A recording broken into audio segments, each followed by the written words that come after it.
They're all the way over there. I'm all the way over here. Hey, we got comments in the chat. Let's go. I'm first. W's in the chat. I'm first. The chat. W's in the chat. All right, if I can get this editor to work. That was there disgusting. We go. We are live. Thank you, Herbie, for that. As the great. What are we watching? Was that the intro right there? That was What in the world is this, guys? was Holy smokes, we got commercials. You got commercials? What's the screamer that drives at E-Town? A screamer? Forget it. Yeah, the There's a screamer? sings. Lorna Shore, the main singer. I was practicing my Lorna Shore. Oh, you're talking music screamer. I was so confused for a second. I'm like, what are we talking here? Anyways, Talking that Japanese. Oh man. Yep, exactly. What's up, everybody in the chat? Good to see everyone.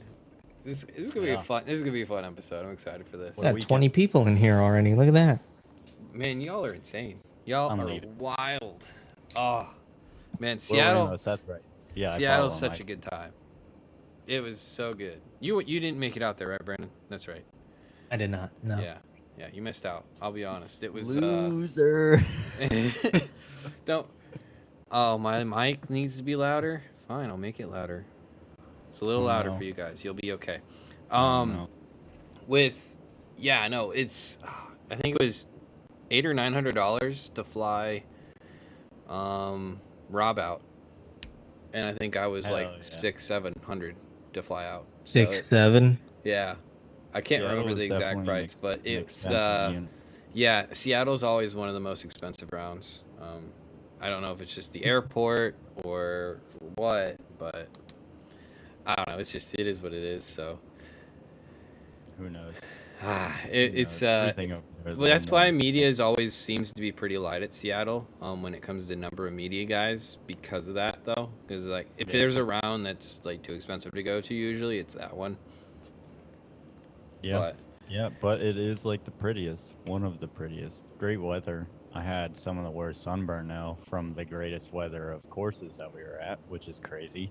My nose is peeling like really? I've done meth the past 10 years of my life. Yeah. Sunscreen, it's important. Just to let you know. Oh, greasy. Oh, shit's terrible. This fucking guy. Yeah. No, but honestly, this might have been my favorite round of the year, or favorite round of the year so far. It was good driving. Yeah, driving. It was fun. Like I think filming, it's probably the most entertaining filming that we get of the year, I would say. I mean, Rob had probably the coolest spot to film at on the outside of the first outer zone. Like, you can take it. You can get pelted with. He can take all of that rubber, buddy.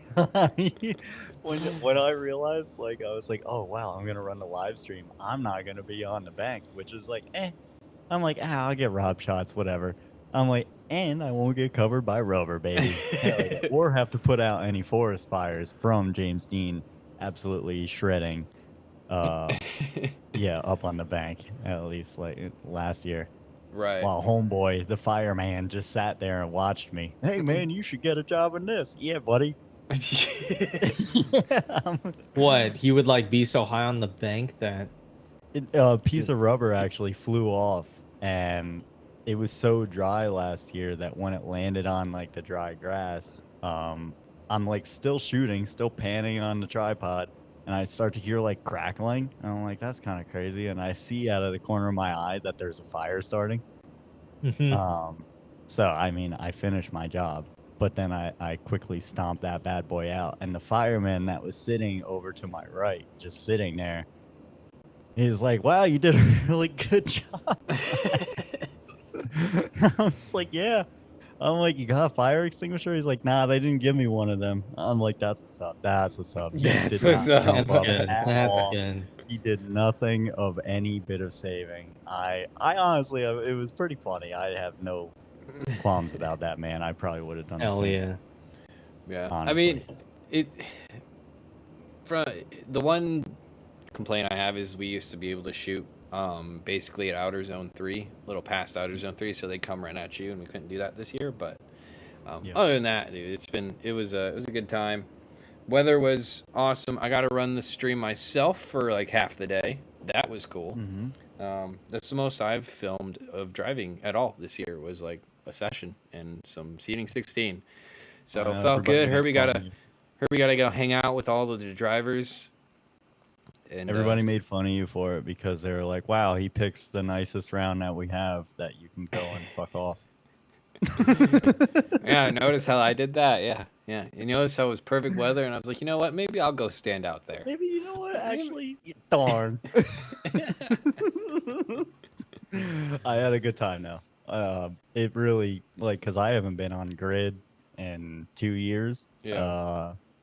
Haven't been just like able to mingle in the pits. Yeah. You know, obviously I stayed more with Simon through his last minute debacles of clutch change. He had some problems going on, if the people didn't know, but like the high energy, like the passion and everything, like obviously driving is cool. Fucking little fly. Get out of here. Yeah. The driving's cool, but people are cooler, and that's a testament to drifting as a whole, honestly. Like, the stuff that you get to see in the pits and like the people, the drivers, like, it is just so much cooler off of the track. And yeah, sometimes you just get a little sidetracked. You know, by the time I'm typically off the course, I just want to take a nap. So I don't ever talk to anybody, or if I do, I just try to get away. Yeah. I see Cole P in the chat. Yep, live stream. He was 2 literal feet. His feet were out of the new zone for where we could shoot for maybe a minute and a half. I didn't say anything because ultimately the cone is between him and I by an arm's reach away. Yeah. The guy just wants to be right, understandably, right there. He comes, dude on the golf cart comes up, doesn't even is this the golf cart moment?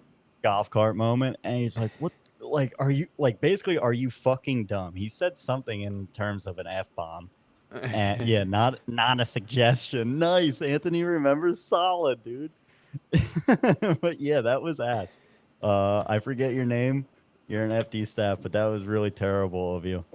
So never forget. Not a suggestion. Yeah, that's what he said. Yep. Yeah. That shit was funny on the stream. I'm like, what the fuck?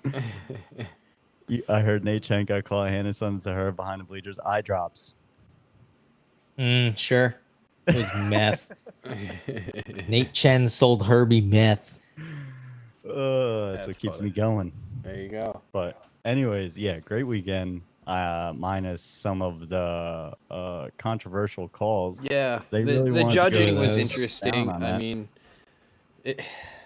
there's a lot to go over, but I'm curious to see what the chat brings up and what you guys bring up, because, brother, that was interesting. But first things first, let's quick hit the track changes.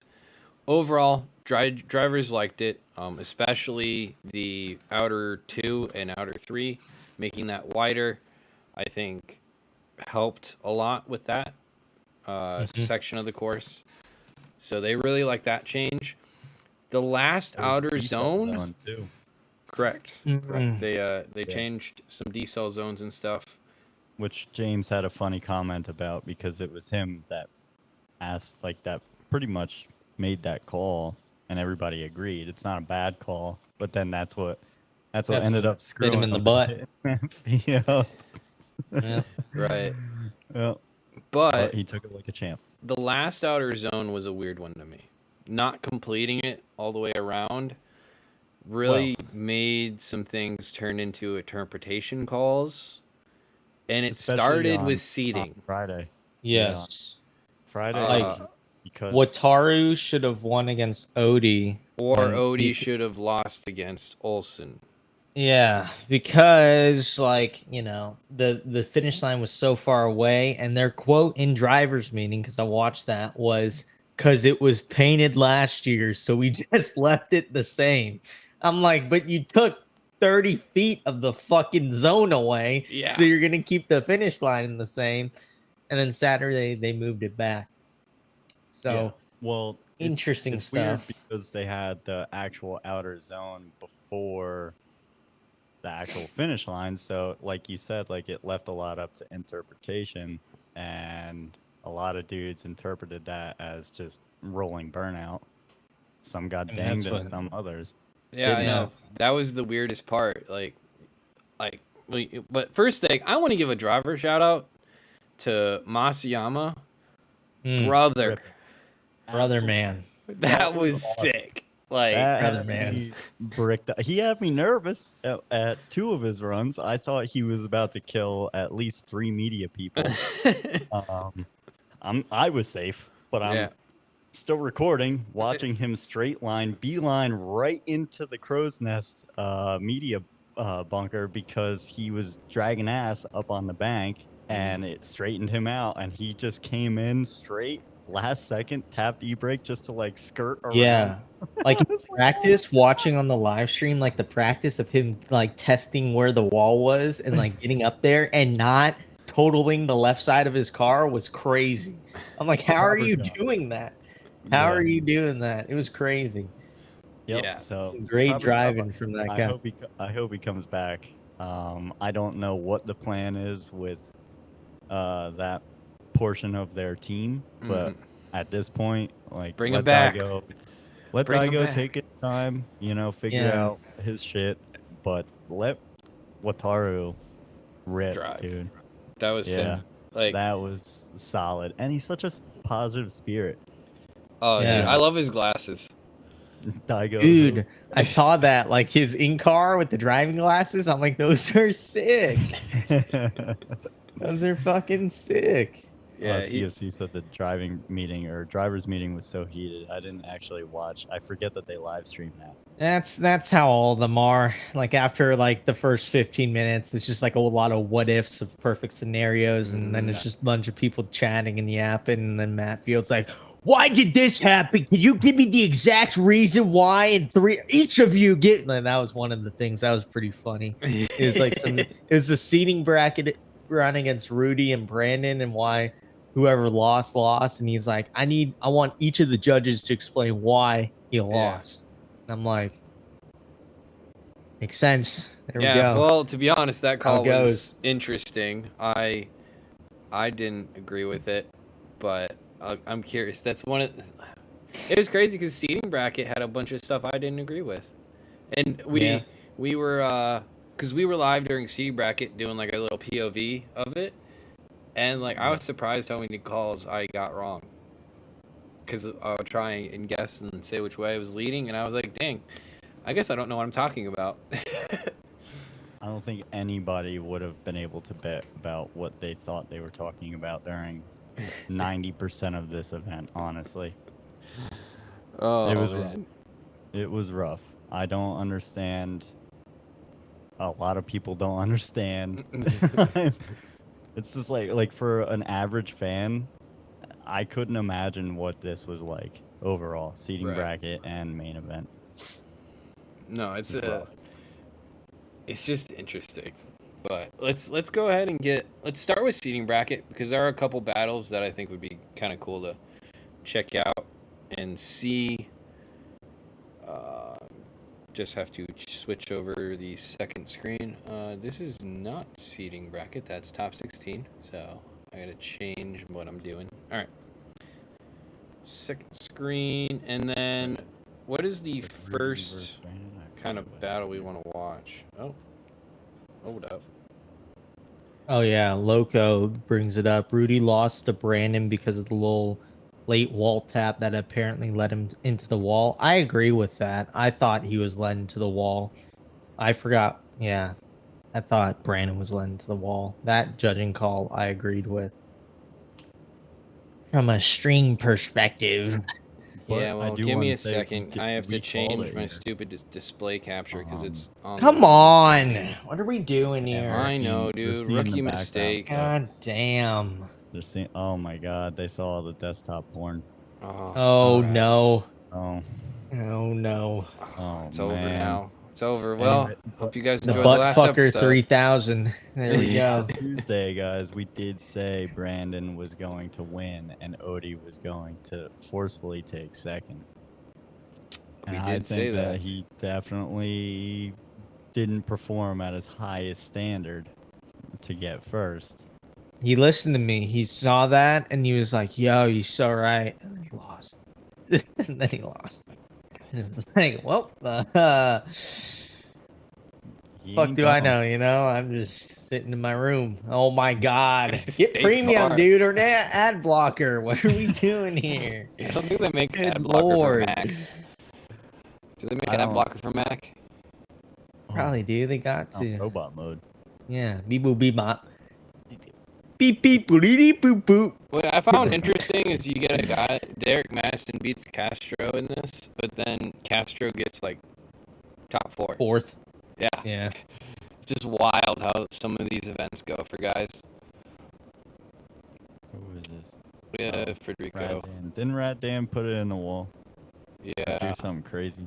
We can watch Rat Dan's lines. I thought he was going to kill himself on the entry. Rat Dan. I was very nervous.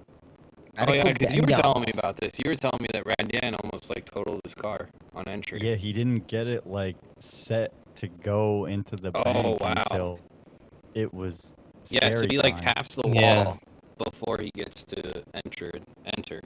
That was weird. Yeah, I was very nervous. Standing by Shulman too, I didn't breathe for the entire, like, once I saw that there was tire smoke, still couldn't breathe. I was just kind of scared for him. I did not want to see. Yeah, he got like, and from all the way back on grid, it was like, oh my god, what are you doing? My audio's messed up. Why is my audio? Yeah, it's a little crackly. Like kind of robot. Plug in your mic all the way. Make sure it's plugged in. It is plugged in. I know. Crackle. Yeah. Yeah. Sounds like a fireplace, fire pit. How about now? It's because you got too fancy on us, dude. Still fireplace. What the Let's gather around the campfire and sing our campfire song. CAMPFIRESONG song. My audio still sucks. You got it, Herbie. Yep, still sucks. What you wanted me to take over? Yeah. Yeah, Herbie. That was a SpongeBob song, right? It sure is. Yep. Classic. A cult classic. It is. Yes. But anyways, you could see I'm on a delay because otherwise I have to turn over here. You could see Rat Dan put down otherwise on that entry. How about a now? pretty solid lead, I nope, think. so crackly. That's some bullshit, dude. Well, pause the video. Maybe you're using too much bandwidth in Michigan. You're using all of Michigan's bandwidth. Did you get a new mic or something? No, I've changed literally nothing. Oh. Well, he hit play on YouTube. That's what changed. Ever since the OBS. Turn your audio off, maybe on. We're doing an RFK role play. You're still RFK. No, you're still RFK. How about now? Don't forget to have your methylene blue.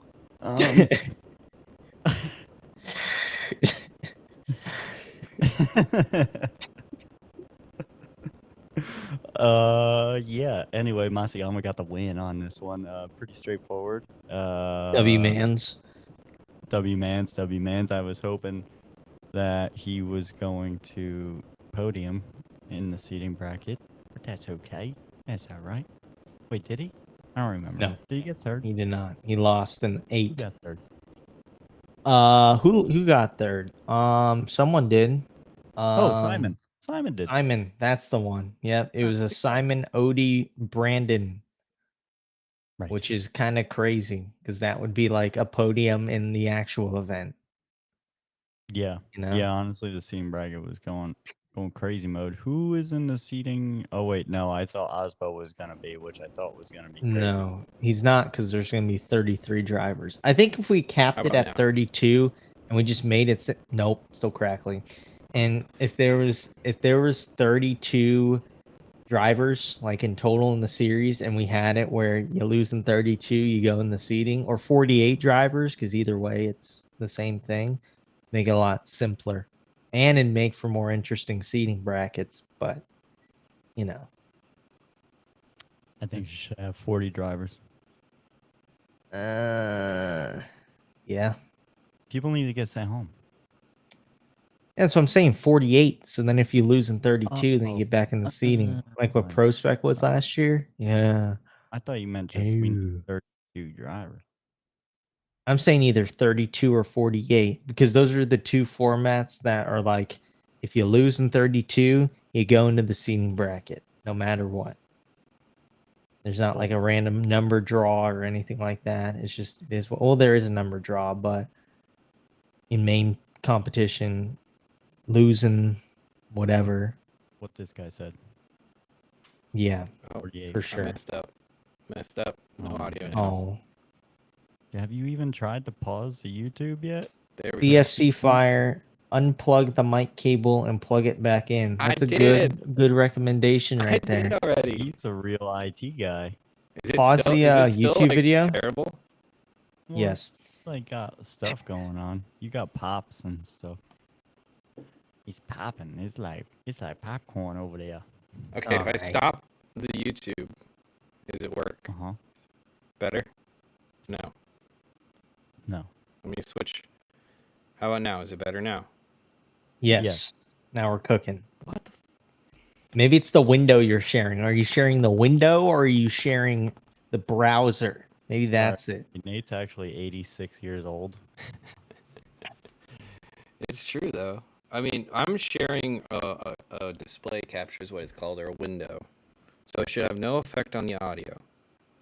Well, whatever it's bad because now you're crackling again. Yeah. I'll be getting that for show. Where were we, though? Masayama versus Rad Dan. Who's next? We just watched like 3 battles while we were yapping about something. Yeah, there was Derek Madison. Was that where Derek put it in the wall, or was that right before seating? That was right before seating, I think. Yeah, I didn't get that incident, and I don't know if Rob did. He might have been smoked out because he mentioned it to me, and I had no idea that he even did a hop, scoot, and boogie up on that bank. Pretty good one, honestly, too. Yeah. Caught some hang time from them rear wheels. Shaka, you know. Oh, isn't there a bunch of contact or like with the Brandon battle? Brandon and Rudy. Oh yeah. I think there was some contact and some leading people into the wall type of thing. No, we don't use Discord. That's too new age for this guy over here. Yeah, we use Streamlabs. So not even like the streaming software. We're currently in a Streamlabs call. I bet you guys didn't even know Streamlabs did that. You know? It's crazy. It's like Skype. We're in a Skype call right now. It's worked. I got my iPod Touch right here. It has worked. It worked, but it's not optimal, you know? Oh, no, you guys forgot about the Ferrari. On a bigger problem. What happened to the Ferrari? Oh, it blew up. I forgot about that. No, it caught on fire. It caught on fire because they forgot to take a rag off of the headers, and then it caught on fire, and then they got it off, and then when they came back, there was an actual other problem. But why was he allowed to run after this? After the fire? Because they put it out? Yeah, they put it out. 981G machine. That's right. They took the hood off. He did a run, right?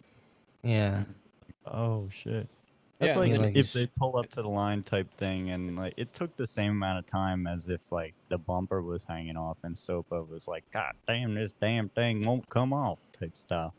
I just thought it was interesting that they got hands on the car and then they did the run.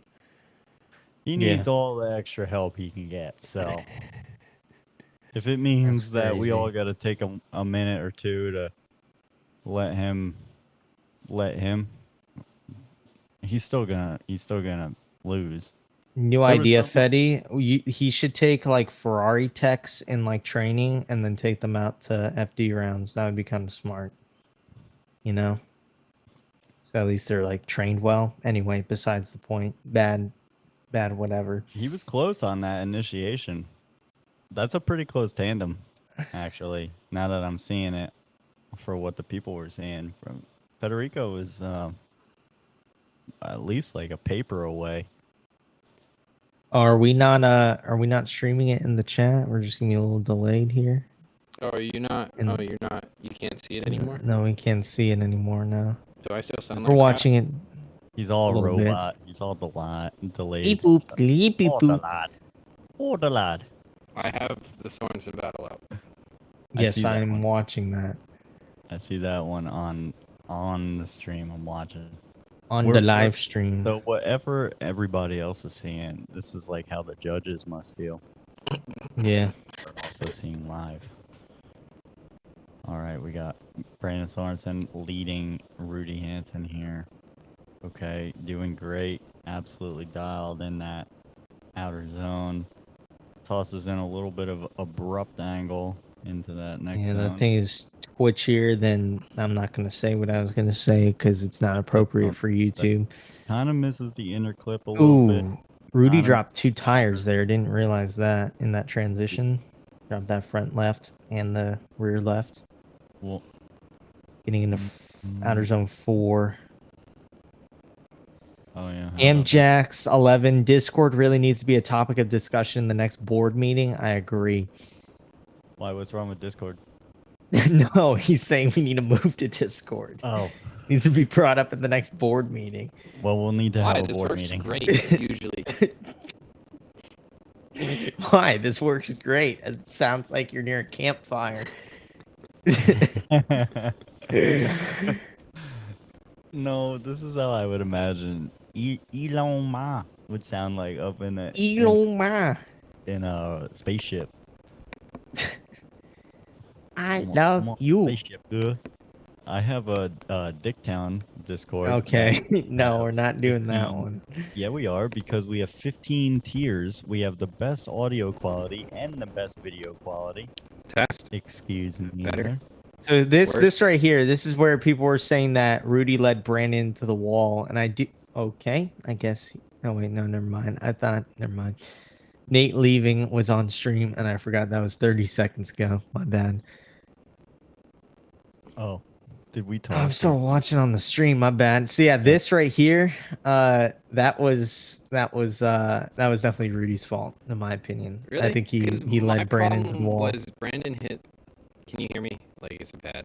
Should I stop talking? Yeah. It's we'll just run with it. We'll just deal with it at this point. Sorry. It's okay. I think so. The idea with FD judging is you need to mimic the lead driver, right? So you want to be like following their line. So if the lead driver and you're a car behind, right, where Brandon is, and the lead driver goes a little deep, and then the chase driver also goes deep, and then makes contact with the wall, and you may have a little more crush zone than that chase driver, then I feel that should be the lead driver's fault for doing that. Because look here, he's way too deep. He crushes half of his rear end in, and then Brandon hits the wall because of it. You're following that chase driver, right? And him going deeper, you're going to naturally go deeper. So you have a thicker bash bar in the rear and you hit it and doesn't let you compress as much. Should be the lead's fault. It's my argument. So I think the judges were right to call that one. Yeah. Yeah, when you take into consideration how much he really punted his rear end in. Yeah, I mean, he ate that rear end, and he was probably needing that. He was going to have a correction after if Brandon didn't hit him either way because he was offline, you know?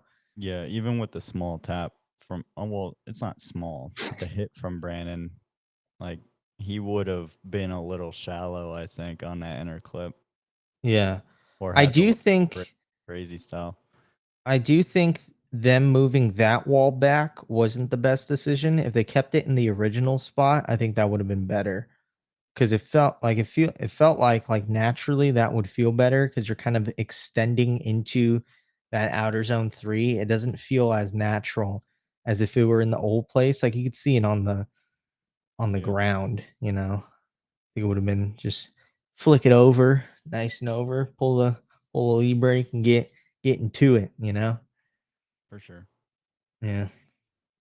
For sure. Well, yeah, like you said, I don't think that call was too bad. I could see from like the outside view that it could be a little confusing in a sense, but yeah, I mean, Rudy had half of his rear end like crumpled up just to get through it.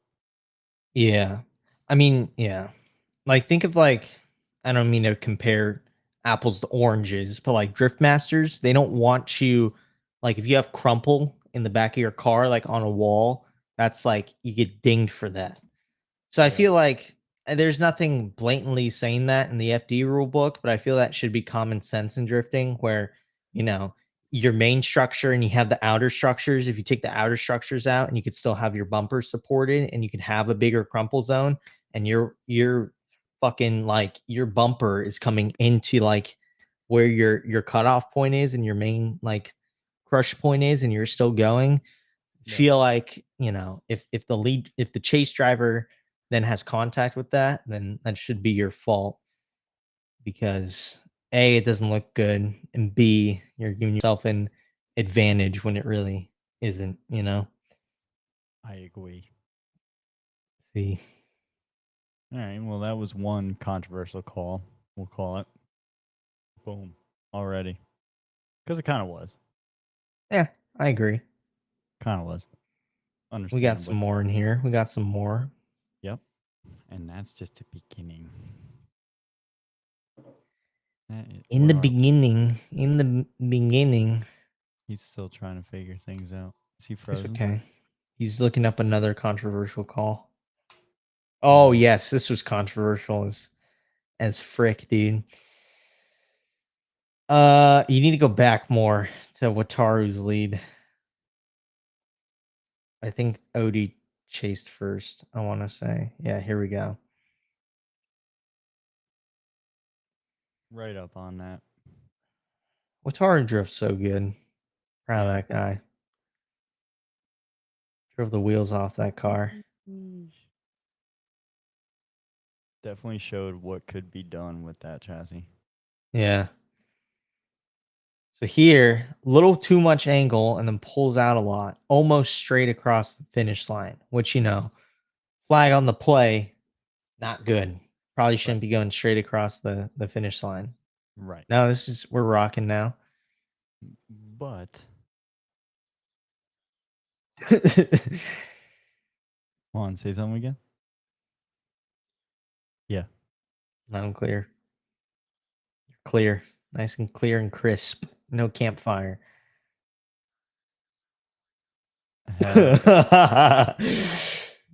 You missed a Hell couple. yeah. Here we go. And then, yeah, so he's almost straight across the finish line, which watching like me at home, being the nerd I am watching this, I was like, oh, they're going to call him on that. Like, that's going to be an issue. Because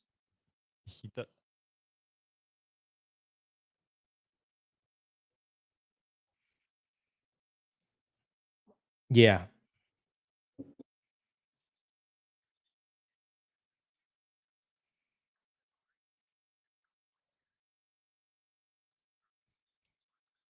Oh, they can't hear you on stream. Sheesh. Sheesh. He had some really terrible input if anybody wanted to know. No. How about now? Can you hear me now? Hello? Where'd Herbie get? Okay. Can you hear me, I can hear you. I could hear you. So chat, let me know if you can hear me. Or I can hear you. No, that's not how it works. Nope. You can hear Nate. Let me know if you can hear me. I know it's going to be a little bit. Let's get a 1 if you could hear Nate. Give me a 1 or 2 or 3. All right, sick. All right, sorry about that, guys. All right, back to what we were doing. So the most... so the one thing... Wait, hold on. Chat's giving me mixed messages here. All right, see, I'm getting a yes. Okay, we're good. Okay, yes. So the biggest thing that you're going to want from any judge sport is consistency, right? And that's the most frustrating part is when you find two calls that are similar, and they're like they judge the opposite way.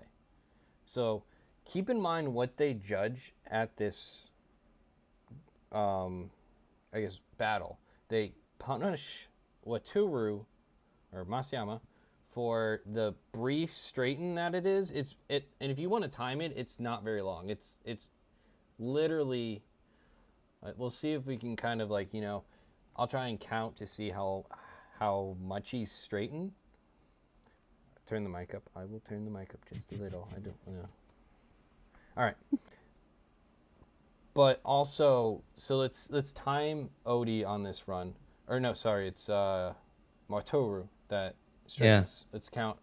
Count the formula drifts. One formula. It's one as he's going over the line, basically. Not even 1 second, really. So keep in mind how long he goes straight for. So it's maybe 1 second. So in the next explanation after this run, they're like, yep, they give it to Odie because Masayama straightened at the line, and I'm like, okay, cool, fair. And then we obviously see a Ferrari do Ferrari things after this. Yeah. That's literally what I said on stream. I'm like, oh, look, a Ferrari's burning. What's new? Moving on. So sorry about the mic issues, guys. I have no idea what's going on there. They still want you a little louder. They still want me to be louder? I think you might have turned up your volume, not your output volume. Well, can people hear me now? I don't want to break people's ears. I have a not super. You haven't changed any bit Hello? to me, at least. No? I don't know if it's... Maybe... Are you adjusting just on OBS? Hello? How about now? They'll let us know. I'm an honest group. I'm adjusting both, the actual mic and on Streamlabs. And we have a commercial. Oh, look at that. Oh, dog. Yeah. Dog. It looks loud on my end. If it's COVID, get Paxlovid. Get premium. Yeah, I know. I just need to remember to do it. I always forget. I hear you fine now. All right, thank you. Keep it the way it is. All right, so keep in mind what we just watched with the Odie battle, right? So let's go to the Odie Simon Olsen battle, because this is the other side of the puzzle. When you watch judges, you want consistency, and so that's always the hard part, Yeah. Also, side note, Simon was driving great this weekend. Yeah. It was unfortunate his results didn't show for it, but yeah. So watch Odie, kind of commits, and then he drives straight for a little over a second. That's a longer one formula second. Yeah, he drives straight longer than Masayama drives straight. It's like a Formula D, Which, I mean, Formula D. And that's the thing is, I didn't see Simon's 0 anywhere, and we'll watch his chase because I'm trying to remember. He could have been deeper in a lot of zones. Right? Yes. 3. No, he missed some zones. Correct. 3. Yeah, he missed most of that zone. It's not a perfect lead. It's very smooth though. But there's nothing that I think inside of everything. Oh, I should have timed it. Okay, let's see because this is in real time. So let's see if we can quick time how long Odie straightens for. So. Here. Oh, you can't see 1. The wheels. Basically 2 seconds. I'd say like 1.5 seconds right there. Yeah, I was gonna say, give me the overhead. We'll see it on the side by side later, but I just want to watch the rest of Simon's run. EC Racing, go for gold side by side.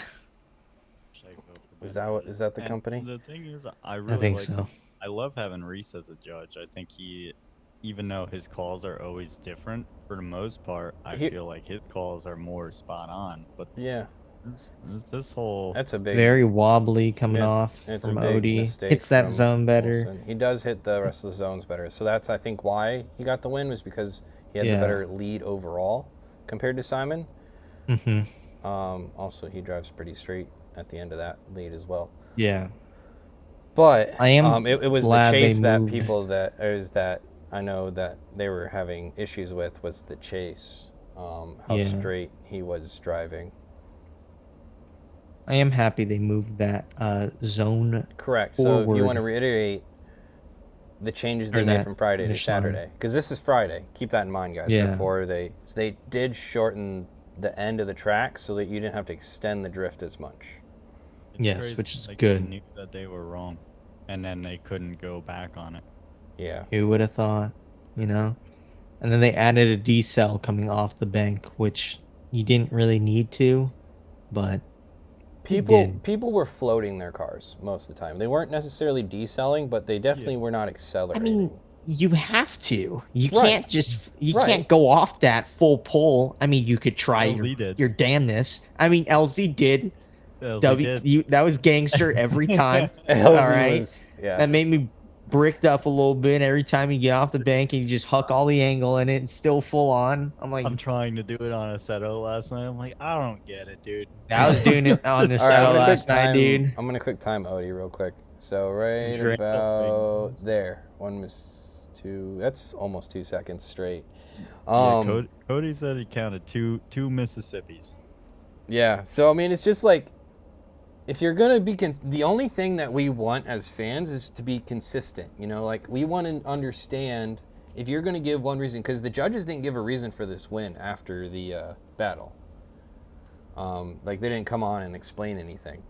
So it was like, if you're gonna be consistent, you know, you gotta let us know why you weren't consistent this time. And that's like the challenge that I think people have with this sport, is that I don't know if it's just like different things they focus on at different times and they maybe just missed that part of the run or something. I don't know, it's kind of tough when you see someone drive straight for 2 seconds and then the judges miss that. But you know, it's just one of those things where like you have to, I don't know if be better is the word, but just explain what your reasoning is for judging differently on the same mistake and literally like 3 runs apart or something like that. Yeah. So it's like, well, I mean, you said you got to be consistent, and they were consistently wrong all the time. True. I mean, I don't know if they're consistently wrong, but they just, a lot of their calls are interpretation calls, and I just don't agree with their interpretation on some of them. This goes to, you know, no one more times except for if they are like 90-point runs, and ultimately they. I also don't like that either, because like there are battles where you have to do one more time. Yeah, clearly that's also not true, because how many one more times do we have in a main event? Well, if you don't have a lead run to judge off of, if both drivers zero their leads, there's nothing to judge. Yeah. I think that's why they have 1 OMT in seating now. Yeah. So like you can't judge a run off of 2-0 leads, which we had that with the TLO battle against Rudy. Both drivers zeroed their leads. You can't make a judgment. And they ran her again. So Rudy lost against Byron, which was kind of nuts. Did he? It was just him on the track, and he dropped 3 tires. Oh yeah. Yeah, tried doing like crazy style. Yeah. So this was the battle you guys said Odie didn't do the best on, is what you were saying. Maybe on purpose. Yeah, maybe he watched the Daily Driver Media Seattle pre-show and was listening to me yap for 10 minutes. That transition was bunions. Yeah, no, like Brandon drove great. Like, shout out. And like Odie's there. Like Odie's doing the right thing. It's not like he's in his door, but he's doing the thing. Yeah. Yeah, no, he does the thing, but at a very safe and mild standpoint. Like we all know he could have been. We've seen how he drives. Like when it's like, oh, the finals. Guy is on kill mode. He is an incredible driver, and he knows what to do. Like right here, he sits back. He does like lackadaisical like transition. He does another one going into this last zone. Sits back. Doo doo doo. And he's like, I know this kid's gonna door me. Like, yeah. That's pretty much like, if it was me, I would have said, damn, car's broke. We're gonna just work on it for tomorrow, and then just not showing up to the line. Simple as that. I wouldn't even have. Oh well, you're boring. At least I know. You got to do something. Like I remember. I don't have to do it. No, everyone, I'm not gonna say that. But you know, Odie, Brandon does get the win here. It was funny because his reaction was very. Good job, Brandon. Proud of you, buddy. He was like, "I shouldn't be here, so I'm not happy." You know. Didn't know that you were on the FD field. What's that? What do you mean? Brandon. Oh yeah. I don't get it. What's happening? I was saying, good job, Brandon. I was saying to you more so. Yeah. You're an idiot.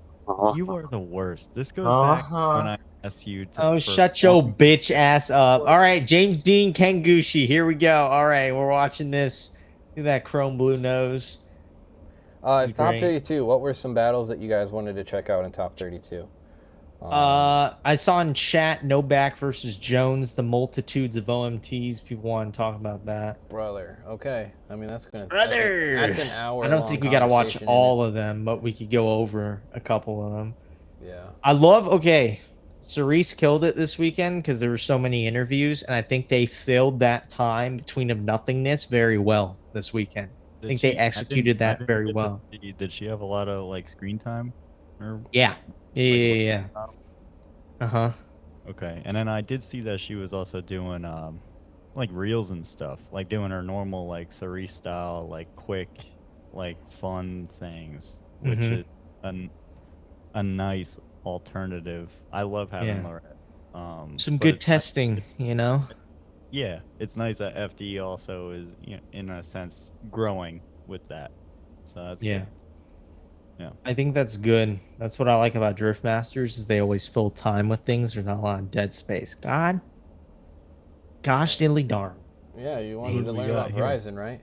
Oh, who was that on the screen? Oh, I'll see it over Verizon's great. Ad break. Shout out to AT&T for running all of our streams, by the way. They don't pay us, and St. Louis use a lot of help. You make me want to pull my hair out. See here. All right, so this was Novak, big gap. Jones bobbles. Not clean from either driver really. Oh boy, that's a lot of anger there, buddy. Nelly. Yeah. I was yelling at the monitor, yelling at the computer screen. It's like that for free. Yeah. I don't know what are we doing during this. What was Novak doing this weekend? Yeah. I heard that he had toe the wrong direction in the front of his car. That's what he told me. Yes. He was he kept doing in the front. So that's why he would rotate so weirdly. Yeah. Like you couldn't fix it, you know, you notice it and, you know, get a quick alignment and be like, oh, we got the right amount of toe in, but the wrong direction in the front. Yeah, we should probably change that real quick. It literally looked like it was the twitchiest thing I've seen like ever. Yeah, they were twitchy. That like he would just loop out of nowhere. Friday he had his subframe broke. That's why he kept having understeer issues. Okay. Well, I mean, I didn't really even notice too much of that. I just That's why against Odie he just went straight off the track, off the bank. Oh, okay. I'm pretty sure he tapped the wall, didn't he? Or no, like he was chilling. He like did the bank great, and they just came off and straightened out. I was like, what the fuck is going on? Yeah, I was really expecting a little more out of Mr. Novak this weekend. I mean, he got his first top 16 though. That's the funny part is of the whole year. This is the first top 16 he was in. It's true. It's true. Yeah. Granted, it took him like 8 battles, but hey, you know, screen time. Love it. Screen time's good time. Love it. Yeah. Yeah, it was just sloppy, and I don't even. I think it was deserved OMT, and then Nick win. I don't really have any. Yeah, it was more of the. Here's my thing. So, if it's gonna make the show run faster, but we get one more times, I think that's a really good compromise. Because one of the ideas that's been kind of talked about was giving a time limit for judges to make a decision, and if they can't make a decision within that time period of like 90 seconds, you run them again. And I've always said like, if it's like hitting the 5-minute marker, which is a long time, if they haven't made a call, which even in 2 minutes, one more time. Yeah, and so I have a feeling they were trying to do that this weekend as like an idea, because I don't know if any judge calls that took extremely long. I think the LZ one took a long time. I don't quite remember everything though on the stream, so I don't really remember. It's a long, obviously long day. Herbie doesn't know what the stream is because he's watching it live, but I mean, if you can let me know, Brandon, if there were any like super long decisions, but like that was one of maybe the reasons they were doing one more times faster, just because they were trying to make decisions faster and they were just sloppy runs, and they're like, you know what, just run them again, kind of thing. Makes a weekend more expensive for drivers though if it goes one more time. Yeah. But they also get more screen time. It's not. Winning. I don't think the drivers would complain too much about the one more times because they get more practice and all that kind of stuff. More literally everything. There's zero. Yeah. That's like you don't do it one more time because you don't want to win. You don't want to go to finals because it's going to cost more money. That's crazy. Womp womp. Yeah. Surprisingly poor lead from Olselli. That was. I mean, when you got 700 horsepower on this track, you're gonna struggle in practice, though. Dude was I watched his in-car video today, and he said sorry about the heavy hitting or like the contact.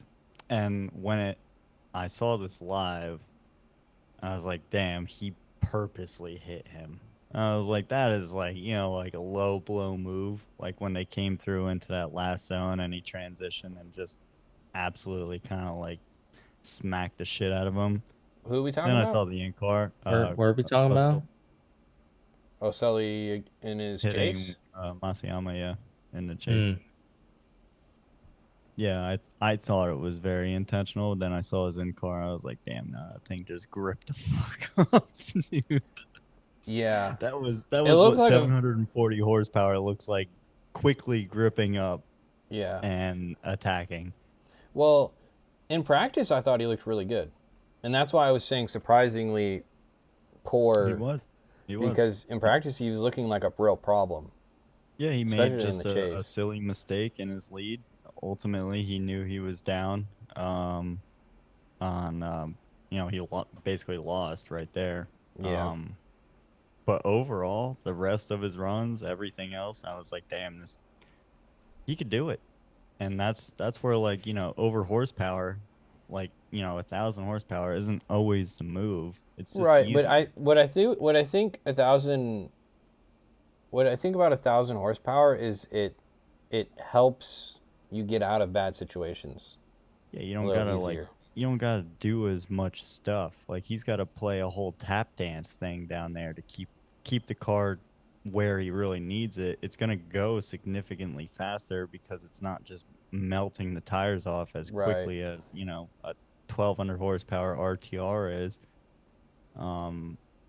But it is going to be a bit more difficult for him to keep the thing to want to float. He can't use certain gear ratios as easily. Like, some dudes running 140. Dude, the tire consumption between different drivers was insane. Like, I was talking to, I saw, like, Mada's tires were gone. And Simon was good, right? Simon had half of his tread left after 2 runs. So, and they're both on Kendas. So it's the different ways to set up the car. It was very interesting. To see the change in what people were dealing with.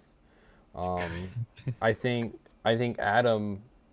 I watched a little bit of Adam's video after the event, and he said the reason he was over rotating because it was his first chase that he had done, or his first lead he had done in the second lap of the weekend, and he didn't realize how gone his tires were by the last corner, and that's why it rotated so quickly. He said in his video that he thought he could have saved it, but he understood why, and we'll get to this, he understood why Hughes was upset, though. I would be.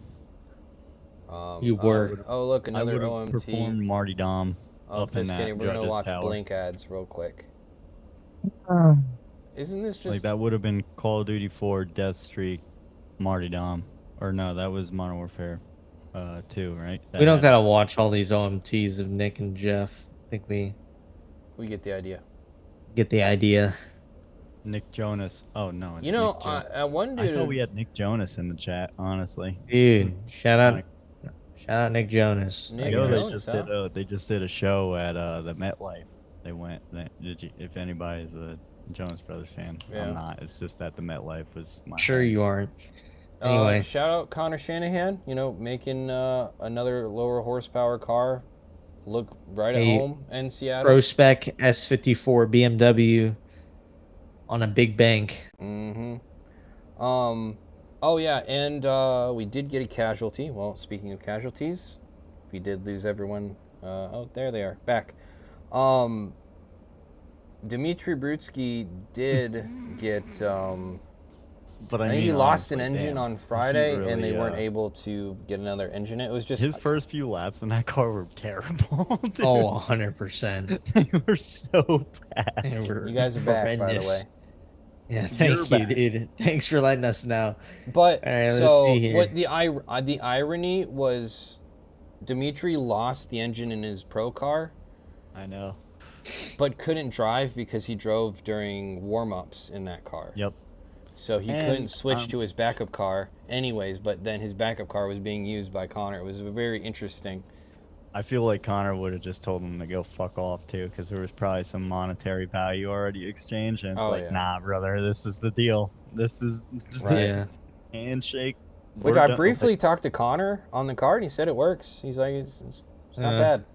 Yeah, it was, there wasn't any option to use either of the two V8 BMWs that are in his pit as well, or no? Oh, you're talking Cameron Swenson's car? I don't know. Yeah, I don't. You would think that would be his first choice, right? Yeah, but I don't know what's all entailed there. I don't know. I mean, Connor made the car work and. Made it into top 16, got some points. I think that was the whole goal of renting the car out. Let's move on. Adam, going fast. What's new? Oh yeah, this was a wild battle. Where we at? Who you One watching? of the TLO Hansen battles. This one goes OMT. Yeah, there's another one. TLO one, right? Yeah. Eventually, after the third battle. That's crazy. Yeah, so this is the one that I couldn't believe that we didn't get a winner out of. Rudy threw it away, right? Yeah. Yeah. And this is the scenario where you don't get 90-point lead runs, but one more time you have to do because it's 2-0'd leads. Which shout out to TLO's team because I assumed that car was done after that. If you look at the wheel, like it's destroyed, it's facing the wrong direction. I'm sure all the broken arms in the world. And they got it fixed in 5 minutes and back out for the second part of the battle. So shout out to TLO's team. I mean, I just assumed the car was done after this. And so did TLO, by the way. I was talking to him afterwards. He's like, yeah, I just assumed the car was done after that. And he started waving to the crowd and saying thank you and all that stuff because he thought he was done. And then teams somehow got it back together for the 5 minutes. So that was crazy. You think this was a throw? This was such a throw. Are we talking about the ELO and Rudy thing? I don't think that was a throw. I think they just fucked up over and over and over. Yeah, who's throwing stuff? Oh yeah, here's Odie losing in 32. Against Trent. Crazy. Yeah. I'm trying to remember what happened. Trent. Good job, Beecham. I mean, just got to be honest, Odie should be closer. Like, I don't know what he's doing so far back. I wish Beecham's car was a little bit like cooler. It's a nice car. It needs a livery. It needs a livery. Or a color of some sort, you know? Yeah.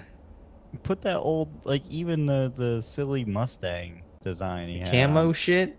Yeah, slap that on there. Do something, Yeah. You're very worthy of, like, a very cool car, brother. Yeah. You drive very well. I don't know. Guys come a long way. I'm trying to remember. Did he just beat Odie straight up? Yeah, it was just straight up. Wow. Yeah. No tomfoolery, nothing. Just Odie kind of went 2 off right there on that end zone. Yeah. Oh, Nick Jonas. Why bro pass Ben Hobson run? Oh. We can watch Ben Because it Hobson was run. pretty. We can go back and watch it. It was pretty straight up though. I don't have nothing to do with what we're watching right now. You take that Oh up. wow. Big So Yeah. so that's yeah, and he misses the zone. That's interesting because that's not a mistake you'd see Odie make very often. But like, No, yeah, that thing was wicked up. It did seem like it was super gripped, like yeah, definitely Super on grip. hill times 10 mode. right.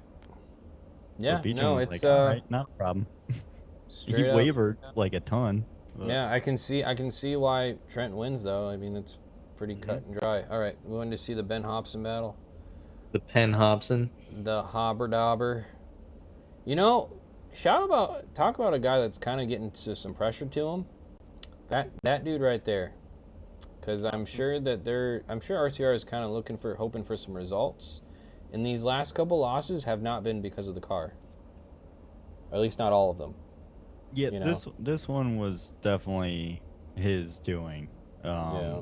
I think the previous rounds, a lot of it was mechanical, and then you have all these mechanical problems in practice, whatever, and then you lead into the comp and like, whoa, you too greedy. Yeah, I know. Yeah, too greedy. You got to put like your faith into a car now that's supposed to work, but like you've been dealt a car that hasn't worked all weekend. So yes, like in an actual driver's mind, you need to put those things to the side, but like ultimately you're gonna start to do things that you don't necessarily need to do because you're afraid the car is gonna not work. Yeah. The same thing as how I was saying before to Brandon before the stream started, that the shifter doesn't like to go on the third or fourth all the time until a day's gone by. Right. So it's like, all right, how do I warm up? Yeah, it's like, so what do I need to do so that doesn't happen? Basically, like you're thinking outside of the normal box of a proper thing. I mean, I could be ignorant, but just don't think about it, you know? Yeah, no, and 100%. That is the answer, is just it's going to work. And until it doesn't, it doesn't. But then Nick said he lost his handbrake. Which, did he? Who said that? It looks like he pulled it though, to not hit. Nick Jonas. Yeah. Nick Jonas. He still gets jealous type shit. Let's see here. But again, like, oh wow, he's deep into that wall. Jeez. But I mean, he makes the mistake in the chase, so it is what it is. Yeah, it was a great lead. Yeah, it is a great lead though. The dude knows how to rip. He is he's no slouch. I was bummed to see him get knocked out, but I was super pumped at the same time for Dylan to move on. This was one of those battles, like I said last Tuesday, that I would have been content either way. I would have been, I think, just happier for Dylan for the home track, and it did happen. So. And Dylan sorry guys, they left. I was gonna say Dylan in practice, as per usual, he's one of the best drivers in Seattle, especially in practice.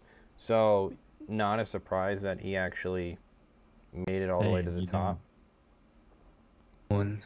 I just don't want you guys here, okay? Let's be honest. Seems like it. Your mic doesn't want to work. You don't want to be here. Hey, I got home 30 minutes before the stream started, okay? Give me a break. I was hanging lights over Ride me a river. And I didn't Let's realize talk about I Noza. just got down. What's yogurt? Noza? Is that yogurt? Gurt. Is it Go-Gurt? Talking about some Gurt. Who remembers Go-Gurt? Is that I love me some Go-Gurt. Yeah, I used to freeze them, stick them in the freezer, and eat them like popsicles. Freezing Go-Gurt. That was one of the first things I ate after I had brain surgery was Go-Gurt. Shout out Go-Gurt. It was the thing that I actually requested. I was like, damn, for some reason I'm fiending for Go-Gurt. Hey, Go-Gurt probably has 50 ingredients now, and it's got like lead in it or something. Blue, you know, in your Go-Gurt.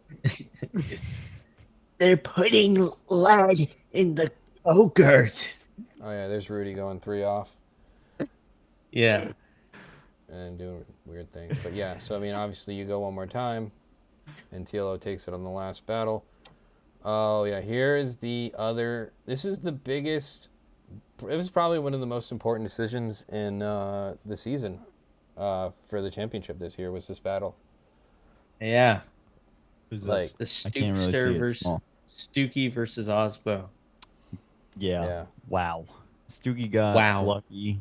Osbo got very unlucky. Yeah.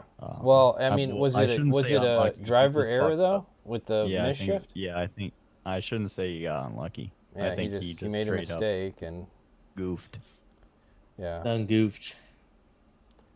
Like going great, and yeah, and then that's me on a setup right now.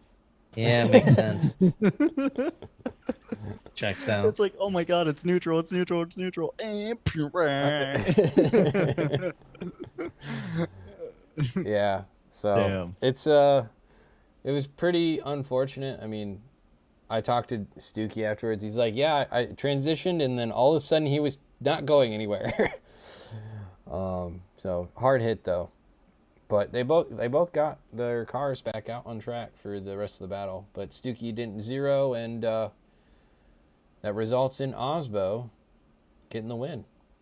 I was so baffled that they didn't actually do it one more time for some reason, just to play into. Oh right.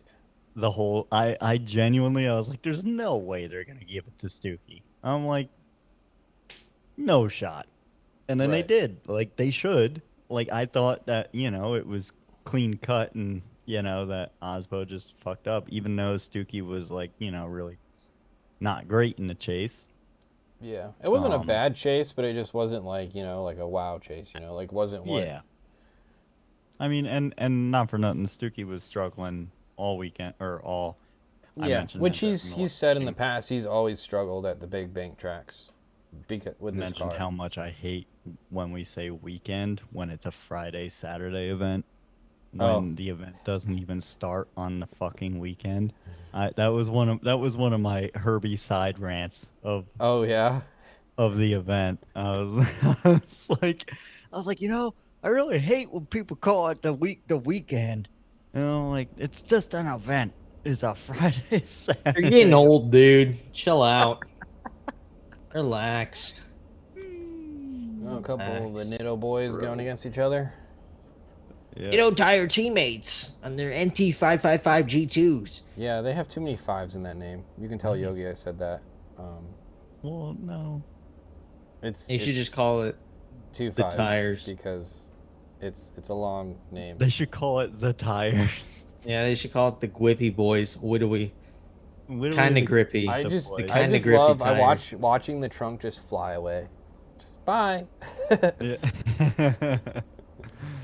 Honestly, I was pretty excited about this run. We all knew it was pretty much gonna happen unless there was some crazy mechanical. Once Brandon solidified his win in the seeding bracket, but I also didn't want it to win because I didn't want the Nitto boys to go against each other. I was like, damn. So I talked to James after, and he said that the 16 battle, like they both went off if he's noticed. Not crazy off, but they did, I think it was 2 tires off in that zone. So Brandon had the opportunity to beat James here, but then if you watch him in the lead, he does it even worse. And apparently the track was had no grip the first runs. The sun was hot. I can only imagine what the actual asphalt temps were. Right. Because, it's crazy because it's something you don't really think about especially when you're the first battle going into 16. I mean, I know the drivers think about it, but as a fan, you don't really think about, they should be all dialed by now. It's 16. But the thing you forget is the track changes throughout the day. And the fact that, especially these guys, they have no idea how much the track's changed because there's no practice lap before this. And it's been 3 hours since they last drove the track. Especially if they're at the beginning of the bracket and you have to go all through all of top 32 and then you get a break. It could be 3-4 hours before you drove. Ooh, yeah, that was 3 off. So. 0, big O. Yeah, but what I like is Dean's still on his door anyways, even though he zeros. Yeah. See, he finishes out the run. Mm-hmm. That's the cool part. Mm-hmm. finishing out the run. Chat, you guys have been awesome and talking a lot. Can you guys give me some battles you want to see in 16 other than the Atom one? We'll talk about the Atom one. Don't worry about that. Because and now that I actually have a working mic and somewhat working computer, YouTube still doesn't work completely because I'm poor.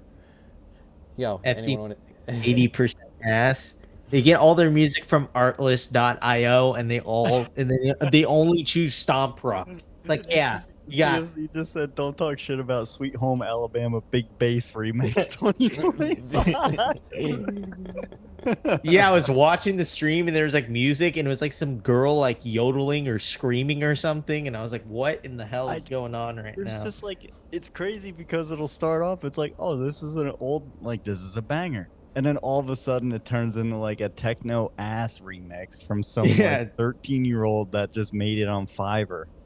You know, like Turk Field was in 8. All right, we can get to that. We can do that one. Yeah, I think Turk Forsberg was another one, but it was good gun. Yeah, there was a couple more times, wasn't there, on a couple of those? Yes, I think so. I was busy running around filming interviews at this time, so I'm just trying to remember. Which was my favorite battle?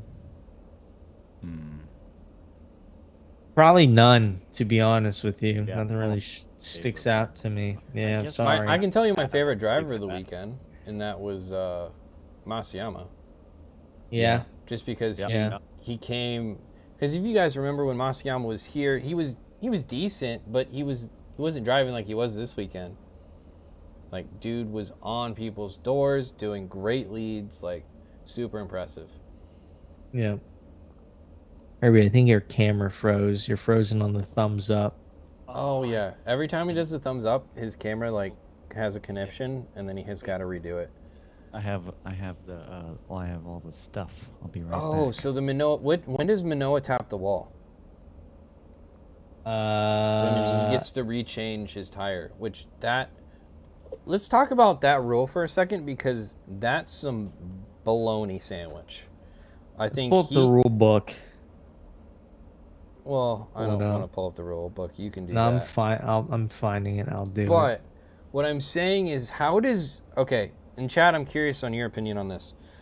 How does debeating when you drop a tire in the dirt, how is that different than tapping the wall because you hit the wall too hard, debeating, and you get a change of tire now? Like, how is that make sense? Both times you go too deep into the zone, one consequence of debeating the tire, you don't get a change, and the other consequence of debeating a tire, you do get a change.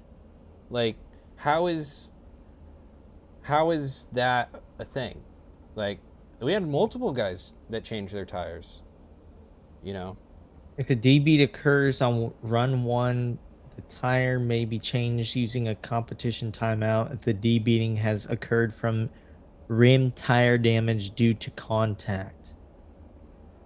It was due to contact with the wall. Right, obviously. But what I'm saying is that rule should be changed to where, to me, if you're going too deep into a zone and you lose your tire because of it, and like, how does that rule not apply to contact with the ground when you go and drop a tire? Grass. Yeah. Like, literally, how is that not? How do you? Why is it different? You know. They need to get more specific on contact, I guess. Yeah, contact with a wall is crazy to me. Because literally any other type of contact that they've ever had, even in St. Louis, when people were debeating going in the outer 3 and they were rubbing up on that wall, and then they would go and be like, "Oh shit, I ain't got no tire." Yeah, no, that was their fault. There was no coming back. That's a wall. That was the most dumbest thing. Honestly, even over the Dylan call, this call pissed me off so bad. So bad. Like, which one? The Manoa, go ahead, change your tires. Oh yeah, so it was Manoa against Castro, wasn't it? Yeah. Yeah, and Castro still got the win. Yes, he did. But the point that he still got to change tires after this was kind of weird. That's what I was saying. Very weird, very dumb. He clearly did it himself. It was just I don't understand. I truly don't understand where they came up with that idea. That's fine and dandy and normal. Yeah.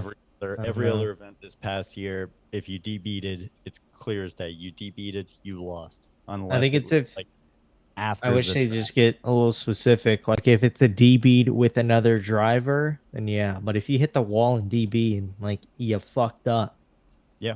sorry, mate. Plain and simple. You know? Exactly. If you get tapped by a Yeah, so dude like in the that's a pretty chase and hard you hit. lose a That's tire, two really hard hits with the wall. And that's his fault. Yeah. Granted, props to him for keeping it on the damn track and then continuing the run. Sure. Like he honestly put down a better lead run than Castro with a DB with one tire. Honestly, yeah. Like, and it's kind of crazy, but the fact's a fact. Well, I guess it's not a fact. It's just a fucking opinion anymore. He shouldn't have been able to go back and change tire, and Castro should have just had his bye run. Okay, so here's a question for you, Herbie, though. So on Matt Field, when we get to Matt Field's battle, when he taps the wall, he damages the wheel, but it still is holding air. Do you let him run? Yes. Okay. So I mean, that would have let him still run that battle. They made him change the tires after that battle because it was damaged, or the wheel. Yeah, they had him change tires, which I thought was interesting. This but is I'm where curious. I wouldn't be like a technical person, but like I think like my Manoa standpoint is valid. But like me, if I saw a Fields thing, I would have walked up to it, gave it a stupid kick, and I would have said, "Oh wait, no, don't do thumbs up." I would have said, "Yep, good to go."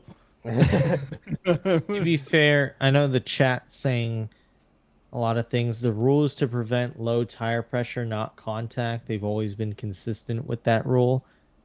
And it's like, yeah, but it's still. Okay, so then why are people not allowed to, if they drop a tire and DB'd from dirt, why are they not allowed to change a tire then? Because that's not from low tire pressure. That's from a dugout part of the track. I'm gonna be honest. I'm a little I don't remember.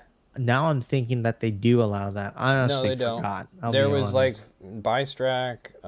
There was a bunch of drivers that they didn't let change tires because they dirt dropped. Shelly Hansen. Oh well, I mean that was after she already. After Yeah, that was the second half. But I mean, she wouldn't have. She wouldn't have been able. Yeah, I think what we're saying, chat, is they need to be specific on what is allowed and not allowed with D-beads and changing tires. What I don't understand is the difference between D-beating off a dirt drop versus D-beating and hitting the wall. Like, why is that different? I think the only time you should be able to change a D-bead at this point in FD is if a driver makes contact with you and then you lose a tire somehow, some way, ends up in that direction, then yeah, you could change it. But if it's you hitting the wall, that's your fault. You should be dealt the consequences for it. It's the same if you drop a tire on dirt. Deal with the consequences. After the track, too. Like the rare occasion, I don't know how it's happened, but like after the finish line, and somehow like you're just trying to get out of the way. Obviously, you're supposed to like shut it down, but like I think it's happened actually this year where somebody debeated after the finish line. Yeah, Colette in St. Louis, she came up onto the bank and she debeated. Now, golly gee, if we use some common sense, why is a driver coming up onto a bank? Why are they debeating? Is it, oh yeah, it's because they're running low tire pressure, and like at that point, they let her change it, but it's just like, at what point does it become too lenient to where it's just like any DB, just let it go, Yeah, I just think they do need to be a little more strict with it. That one I did think made sense to me. I don't know why. You didn't think it did?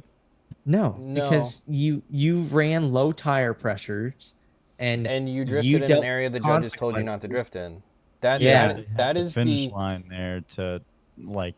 The finish line's not at the bank, buddy. The finish line was like 20 feet before halfway the bank. through on that, but, like right, right so where you the just access shut it road down started. right then and Yes, there. that's what they were told to not do. gonna get No run one listens to them, and they all risk because they know going they're up gonna on the get run bank. over. You Which could is go through fine. it and then pedal it so you're not at angle, but you're Yeah. like kind of like just going. They could have done that, but Right. either way, even if they did want to drift the bank, it's just like, well, even that would have been stupid. But you know, she was the only one that did it, I think, during competition at least. No, a And lot of drivers drift the bank, but they just don't do well, no, at I'm that saying angle. DB'd it. She Oh, correct. DB'd it. Yeah, she was the only She one that DB'd it. DB'd there Yes. the whole weekend. Yeah, I don't know. It's just one of those things. Like I'm like battling in my head right now whether it's okay or not, because it's just like it's like he said, she said, whatever. You know, it's Yeah. you know, at this point. All right. So the Matfield, was it the Matfield Turk battle? Was that top 8? You said. That was epitome of favoritism. LOL. Epitome ding dong. Epitome. Epitome. Oh, I'm gonna leave for that. Epitome. Good job, Ahmed. You really you got him. You got him. Yeah, but I mean, honestly, I think the right person won in this battle in Castro, regardless. So, for sure. But I'm just waiting for this battle to play out, and then we'll watch the Matfield Turk battle. Yeah, Castro did have a pretty terrible lead run. We'll tell you that for free. Yeah. Castro didn't really have any good lead runs all weekend. I'll be honest. He was never high on the bank. I'll be honest. I think he got lucky on like half of his battles. I agree. From people making mistakes. Honestly. What'd you say, Herbie? I said I was shocked how far he actually made it. Yeah, he was not a guy I predicted to go very far, just based on watching him throughout the weekend. So, but he, made it work. He did make. I mean, what he did was he didn't make this silly mistake, and that's like the thing that killed a lot of these guys. For example, Manoa just pushed a little too hard in the lead when he didn't probably need to. Look at that, Ostamana in the chat. Sticking by my side. What a motherfucking G right there. Hell yeah, brother. Hell yeah. What's he saying? He said running low pressure and the big change in angle of pavement change. The big change of angle in the pavement change, even though they said don't drift there, it was honestly best way to exit without shutting down and giving chase car to hit them. And like I said, like it didn't happen to everybody else, but it was just, God forbid, like what if a fucking rock is there, some random thing, certain rims are beaded a different way, all these different things. It was after the line. I got a solution. How about we don't drive at St. Louis on that track? I hope we never do again. I hope that was the last time that I ever suffered with my ass crack being soaked at 9 in the morning. It's just, oh my gosh, it's that track. It's just that track to where we're like, I wouldn't be that upset if we changed. We could do puke green walls at 3 events if we take away St. Louis. Go to Mid-Ohio. Boom. Solve everyone's issue. Dude, you guys remember Lake Erie? How much people loved that place? I didn't go there. You didn't go to Lake Erie? Oh no. Man, that was it was interesting. Was it good or bad? So a hot pit, like nobody's allowed in hot pit, right? Mm-hmm. We had crowds walking through hot pit. Like that was a walkway to get to the other part of the track. Is crowds of people would walk through the hot grid. Not optimal. It was not wild. Optimal. All right, so here's the battle. Matfield Turk. Honestly, really impressive chase from Turk so far. Yeah. Old tire dip from Matt. Nice little rotondo through there. I mean, not too much to complain about. He does get a little greedy at the end, though, Turk. But I think, honestly, that's a great chase. I think he'd be pretty happy with that. Oh, I forgot about that was a crazy amount of gap that he gave him. on the lead, but he caught right back up, so can't really ding him too much. I mean, Turk did that zone better than Matt Field did because Matt Field dropped a tire. Yeah. Tyler with the hot take. Turk should go back to the Saturn Sky. What a drift car. Dude, what a car. Pontiac Solstice, dude. Second overall in 2009, I think. Can you imagine how hard that was to drive? Hey, he made it work. He did make it work. That's a... He put that thing to work, dude. What motor did he use in that? 4-cylinder, 4-banger turbo. Was it just like the Pontiac thing? The Pontiac, yeah. Huh. I didn't know if he slapped like an SR in that because it was still SR kind of cool time. Was that like a time when was he like a GM driver? Because I know the year after he drove a Camaro, a Red Bull Camaro. Yeah, I don't know. Anyway, he didn't do too hot in that car. Anywho, lead run.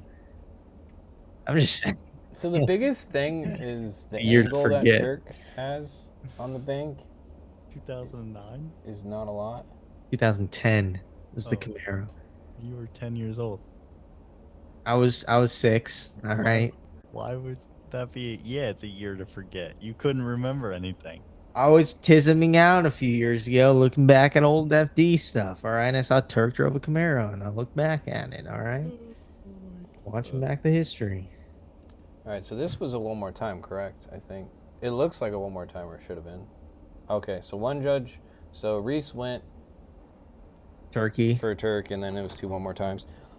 I can see both. I thought. Are we to the battle yet? Are we at that battle yet? No. Which one? We're doing the Turk Matt Field battle. The one where the judges were smoking that Benjamin Netanyahu. It was like, I think we went past it because that's Dean and that was so weird. They like left, and that had to be like on purpose. Like Matt Field was just doing his own thing. I have no idea what battle you could be talking about. Okay, so this is the first battle. This is the battle with Matt. I think this is the one that people want to talk about because this is where Matt wins, but obviously you guys saw he just had the giant bobble, and they let him change tires because he damaged the wheel after this. And like Turk kind of spins out on his own, which is, you know, so like not in your optimal. opinion, is that a zeroed lead, you know? Yeah, let me look in the rule book. Hold on. Because that's a huge correction in a very bad spot, and then Turk over rotates. Not sure why. I don't know if it was because of damage or what. Because obviously his car gets hit. His car gets hit in the front with this. And that's like the thing you have to think about is the reason he over-rotated because the alignment was off because Field hit him in the front, and then the next time he goes that direction, he over-rotates. They took time after Turk's team, right? I don't know if they took extra time. They each got a courtesy 5-minute from contact. Okay. But yeah, that definitely could explain as to why Turk wasn't able to complete the run. Yeah. What is the straighten out rule these days? I think it's 1 second. It doesn't. It's not in the fucking rule book. I can't find it anywhere. Am I stupid? I don't know. Any other autists in the chat that know the rule book better than Brandon? I found it. Loss of drift. The front wheel's going to 0 degrees for 1 second or more. That's where it was. I mean, why is that just worded so badly? There's no straighten or nothing. It's the front wheel's going to 0 degrees for 1 second or more. So which by that definition, Odie would have lost. It was close. Yeah, but not 1 second. Even who was it that just said that? CFC. That was opposite lock from Field, which it was. Well, here's the thing. Aimjas asked, the straightened mid-bank not being a bigger deduction is wild. The problem is, the way that I believe the judges judged it was they gave Turk a 0. So even if Matt Field gets any points for that lead run, basically, he's gonna win the battle. You know? Yeah. So like that's the problem with the whole run is once Matt Field is awarded the fact that that was a chaseable lead, that it changes the entire battle. You know? Yeah. You guys see that super chat? How much to fire Brandon? What? What are we doing here? Dude, I don't know. I could be convinced for that $9.99. Honestly, that was it's a pretty. Not a severance. That's crazy. It doesn't go towards Brandon. It gets 50-50 for Nate. I agree. Yeah. Brandon gets no severance. No, I'm fine with it. Wait, what are we talking about? Severance packages? Who gets severance packages? This is not a union, okay? I shut that shit down a long time ago. He's done some stuff once or twice. But yeah, so obviously the big decision that the judges have to make on that run is whether or not Matt Field. And by the way, Samurai, how do you pronounce the last part of that? It's Ahmed. What? Ahmed? Yeah. Oh, no way. Yeah. Hey, fuck you, buddy. Fuck, you're gonna have a rude awakening in Utah. I'll tell you that for free. Oh gosh. Well, thank you for the $9.99, buddy. By the way, always appreciate the support. You got Anton. Sorry, Brandon is like watching paint dry. Well, just yeah, don't Anton lose. Nah, I'm not gonna make that joke. I'm not gonna say that. I need an autist on the panel. That's the problem, guys. I need someone that's like feels like reading a rule book every once in a while, because I don't. I got it pull up right next to me, dude. I got it right here. Oh, ready to go. Do you wear them? You said pull up. Do you wear them? What? Yep. And there we have it, folks. See how the whole never mind. The whole stream went silent. Just to let you know. Just point that out.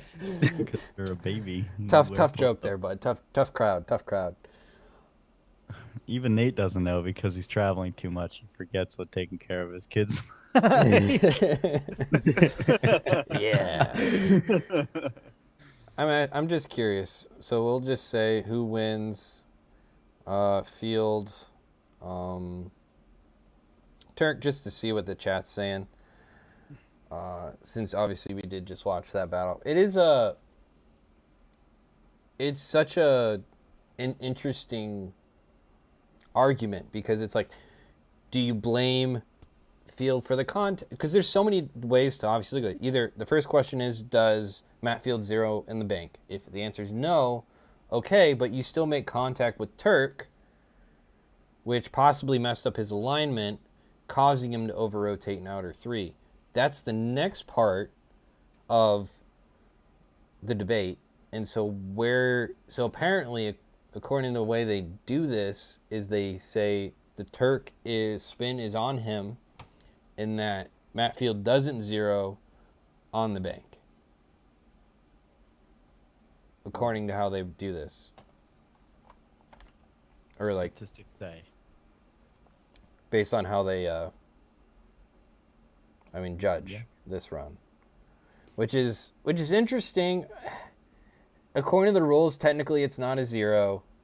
It is a major mistake on that bank, and we'll get to Adam LZ's battle, but part of the reason they couldn't go against, or the reason they made the decision, is because they can't infer something that didn't happen. And I'm wondering if they're going with that same logic on Turk's side, where you can infer that the reason he over-rotates is because of the contact and it messed up the angle, but you can't really prove it. Yeah. So you can't judge something on that's not really proven. This happened to Chris Knapp at a Gambler. Just literally, like, he got hit going into one of the zones, continued to drift, and then went to transition, realized that the car was broken, and it's by that point you can't tell. Like, yeah, you could tell that there was contact. Can you tell that it broke because of the contact? No.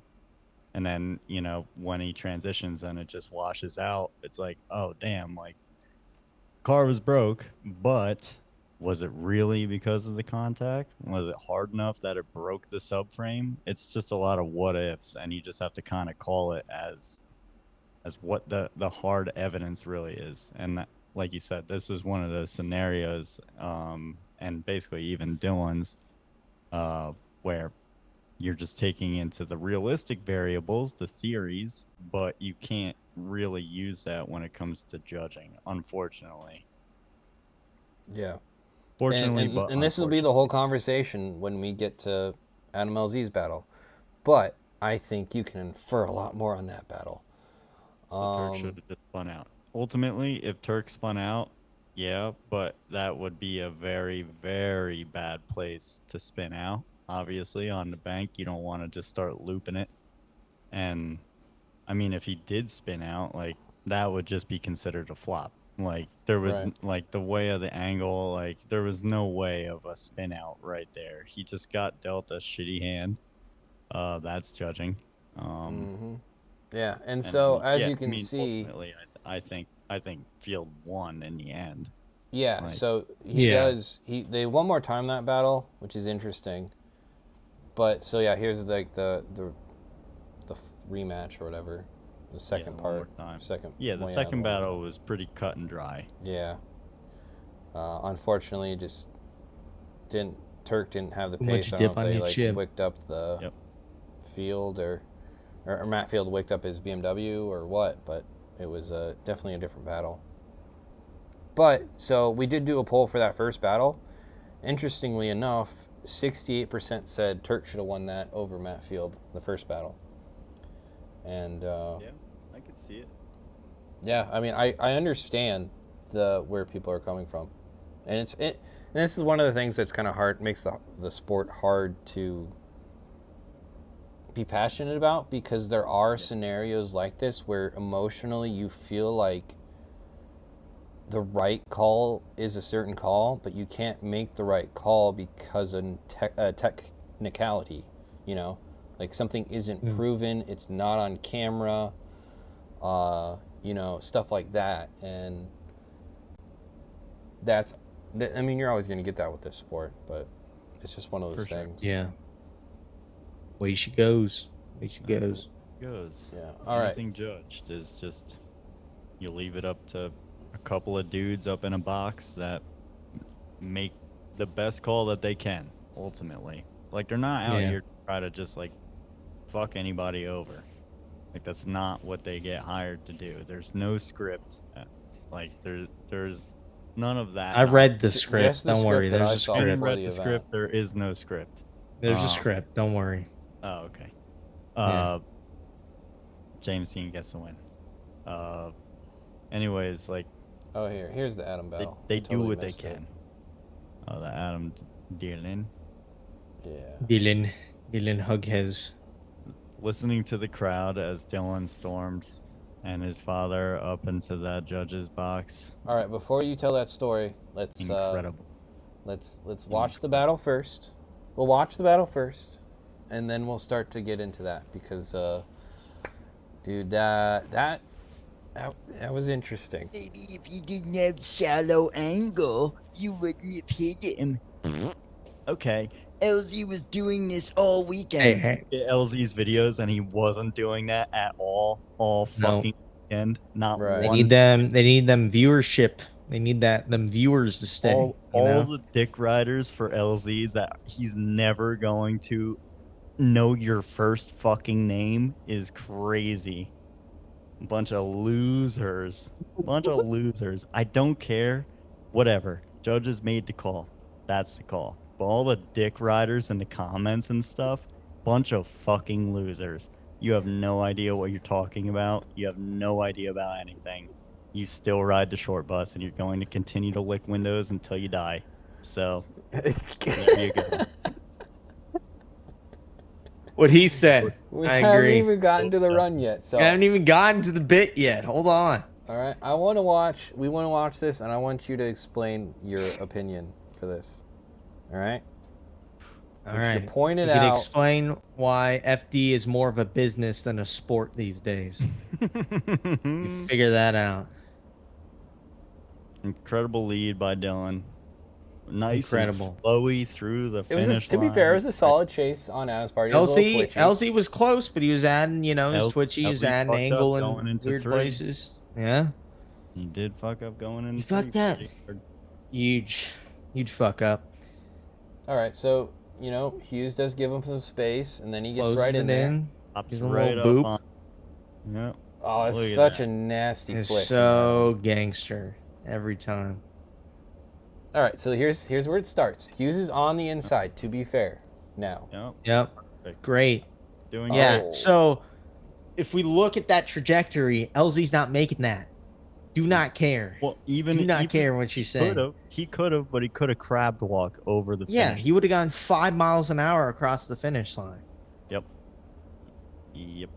I agree. I'll be honest. I agree too. Like I watched that battle. I was like, dude, was over rotating. Like, what are we doing here? I think LZ's mistaken. I was like, why are the judges taking so long to call this? Because I was like, he over rotated. We're done here. Yeah. And then the call went the other way, and I was like, what? FD's a battle of overthinking. Like, how can we overthink the battle to where we can put it into a way where overthinkers may think it's correct? That's how I think it is these days. Like, everything's just so overthought. It's like, this is so straight up. It's so straight, like, to the point. LZ just chucked too much angle. Like, you could see him decreasing in speed visibly. You don't gotta use those stupid fucking decel lights that never work. You could see him just slowing down, and he was not making that corner at all. Not one singular bit. He wasn't gonna make that. He wasn't gonna make that if Dylan wasn't there. If Dylan wasn't there, he was spun out or held the left foot brake. I think Dylan went helped 5 him. miles an hour over the round. Yeah, if anything, Dylan helped him. Yeah. 100%. Look how much angle he has. You can't pull that off. And then look at where he ended up across the finish line, all the way on the inside cone. Now, he would have been in the grass if Dylan didn't push him that extra 5 feet. Okay. He would have literally been crab walking. Okay, so here's what the judges say. And you guys can tell me why you hate it so much, but here's what the judges say. They're saying he didn't completely spin out or like before Dylan hits him. Therefore, they cannot infer that he was going to like fully spin out or basically park it because let's overthink kind of blaming everything. Dylan for causing it. Holy shit! I would argue he was definitely parking it well before Dylan hits him. Like the simplest thing that you could think of is in drifting. What do you need in order to go through the course? Momentum. Okay, there you could clearly see before Hughes was hitting him, he was losing momentum. Now, you gotta think these decel lights, it takes a second for the lights to go off, right? It's based off of inertia. Also, if you're rotating quickly, you're technically accelerating. It's a G-meter. It's a G-meter, so you're still pulling G's. Your inertia is being carried, but your actual land speed is slower, and that's what was happening. So he was losing momentum. Of course, he's got 1,100 horsepower. Fucking kick the clutch real quick and he could go. But end of the day, it's like you can clearly see he's rotating a lot. He's losing momentum there. And it's like you can, anyone with normal eyes can see that he was going to over rotate. Like that's out of the zone too. Yeah. He was going to over rotate. He had to park it because otherwise he was hitting the wall. Like, overall, everything here was so clear cut that it was a fuck up. And for everybody like I said, in the comments that just dick ride and say he was doing it all weekend, he wasn't. He wasn't. He had an angle there. He was not doing that crazy at all over the weekend. He was doing sick. He was doing outer two like that. Yeah, outer two was sick, but he was not over rotating. And he himself in his video said that he over angles. Yeah. And he also said that he never run a chase or a lead run in the second part of a battle, and his tires were gone. That's why he's over rotating. Yeah. He mentioned it in the Outer Zone podcast right afterwards. So Connor in the chat, Dylan was late to the zone. That's typically how a chase driver is. They're typically right behind the car that's in the lead. They're always, in his zone a little bit later. So, and the other part of the judges did say that he was on the inside of LZ. Dylan Dick Rider. But no, like, I'm just telling what's real. The judges did say That's that what I'm laughing at. Hughes comment. was on the inside, but still, there's nowhere for him to go. Yeah. There's nowhere for him to go. And I'm like, so where do you want Dylan to be? Because there's nowhere for him to be, except into Adam. And like, so let's say he's technically where he's supposed to be. He just hits Adam in the door, and it's the same thing, except probably saves him even better. You know, it's like and it sucks because like I saw a comment. It's like, oh, you could argue, you know, Dylan wasn't there and didn't give him the time to spin out. And if he would have given him the time to spin out, that means he'd have to be a couple more cars back. Exactly. It just goes back to the consistency thing, because there's been multiple calls in FD where judges pre-assume that the dude in front is spinning even though they haven't fully spun yet. You know? Like, you could clearly see he had more than 90 degrees of angle going into it, losing all the momentum. His inertia of rotating the car was there, which is the G-force, right? But his land speed was slower. So it's just like, I don't know. At the end of the day, it's just a judge sport. I mean, it is what it is. You know, at the end of the day, we're going to forget about this in 2 weeks, but probably not. This is one of those ones. Like, this is like last year with LZ versus Field, where it was just another big controversial call, and we all thought, right, that LZ should have been in the right, but Field got the win. Am I wrong there? Am I wrong? Sorry, what did you say? I Atlanta? was moving something. LZ lost. LZ lost. LZ lost because he got out of throttle as a community thought that he was supposed to win. We could understand he had the contact, he got fucked up, but the call went to Matt because based on things, that's how it went. But because we all were in agreement. Yeah. Because like, the judges couldn't assume that the reason he stopped drifting was because he got hit. Exactly. Where it was like, to us, cut and dry. But this is another scenario of it where it just doesn't make sense. Yeah. All right. So then tell us the story of what happened after Dylan gets knocked out here. Oh, it was awesome. The crowd was very, very passionate. And for those of you who don't know, this is Dylan Hughes' home track. He's like the #1 guy. He gets the loudest cheers at this track every year. And honestly, like, there was a lot of Manoa. There was a lot of LZ. Everybody just likes drifting. But overall, like, when they see a good Dylan run or something about Dylan, obviously everybody gets hyped. But, yeah, I mean, after the call was made, there was a couple of moments, and then all of a sudden I heard the crowd erupting, and I saw Dylan and his dad going up to the tower, and he was giving high fives to everybody. They were chanting his name and everything. He was only up there for maybe 3 minutes, if that, just to understand where I don't even know what they talked about, but I could imagine the conversation just went along the lines of something like, what are we doing and why was this made, just so I can understand what am I supposed to do next time to clearly get the win that was supposed to go my way. That was a scenario. Like, I saw Connor or whoever else in the chat, he ultimately, sure, if he matched his angle and then just threw it in backwards, potentially mollywopping his car, or just not carrying the right angle that you're supposed to through that zone, he would have got the win. Yeah. But, you know, he did it the way how it was almost supposed to be. He was basing his angle off of what he thought the lead car was going to do. Yeah, gave him space and expected the lead car to surge through 4, which is what everyone else does. So but obviously... I was going to say, he probably got all these answers up in that booth right then and there. Obviously, there's no protesting anymore. There's really no way of overturning a call. But it's more the fact of, like, what am I doing at this capacity that I'm doing so right that it is wrong? So that's it. And when he came out, it was like something out of, like, watching WWE, like, SummerSlam anymore. and he's coming down, just giving high fives to everybody, cheering, just one more time. And that's ultimately, I think, if that was the case, even if it still went LZ's way, the crowd would have been so fucking happy. And just hearing their passion and everything behind it, it was nice. It was very nice to see. The crowd understands that it was kind of I don't even want to say it was a shit call, because it was a call.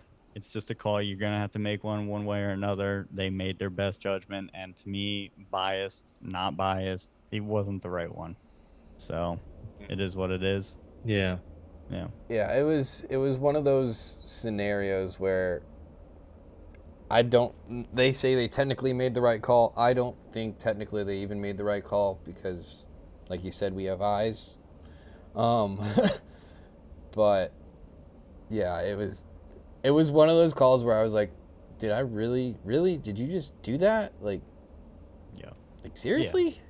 Yeah, where I think I would say at least 80% of the people, and that's going low, I think would have immediately thought Dylan got the win. Like, that's what I said. After I watched the battle, because that was one of the few ones I was watching while I was editing. I was like, okay, it's cool. Dylan just got the win. That's awesome. And then he didn't. I was like, yeah. So like I said, you have to make a call. Do I agree with it? Not necessarily. Do I understand? Yes, sadly, because I don't want to understand that bullshit. I think it's bullshit still. But I understand. I do understand. And that's the way she goes. Sometimes she goes, sometimes she doesn't. Yeah. So Ciro asked, if Dylan didn't hit LZ's front wheel, do you guys think he would have been able to unwind some of the angle and push past? So best case scenario was he would have crab walk across the line, which again, I don't think is chaseable, because honestly, at the end of the day, the question is, was it a chaseable lead or not? I don't think it was a chaseable lead. Yeah. Because he was going to answer his question, let's think about like Atlanta as a track. Mm-hmm. If you, the lead driver, chuck a 90 into the first corner, which is very easy to do, you can get a lot of speed, and it's a 90-degree turn, you can chuck a 90. But if you pull angle out of it, because that's what a lot of people do, they chuck big angle and then pull it out, and guess what?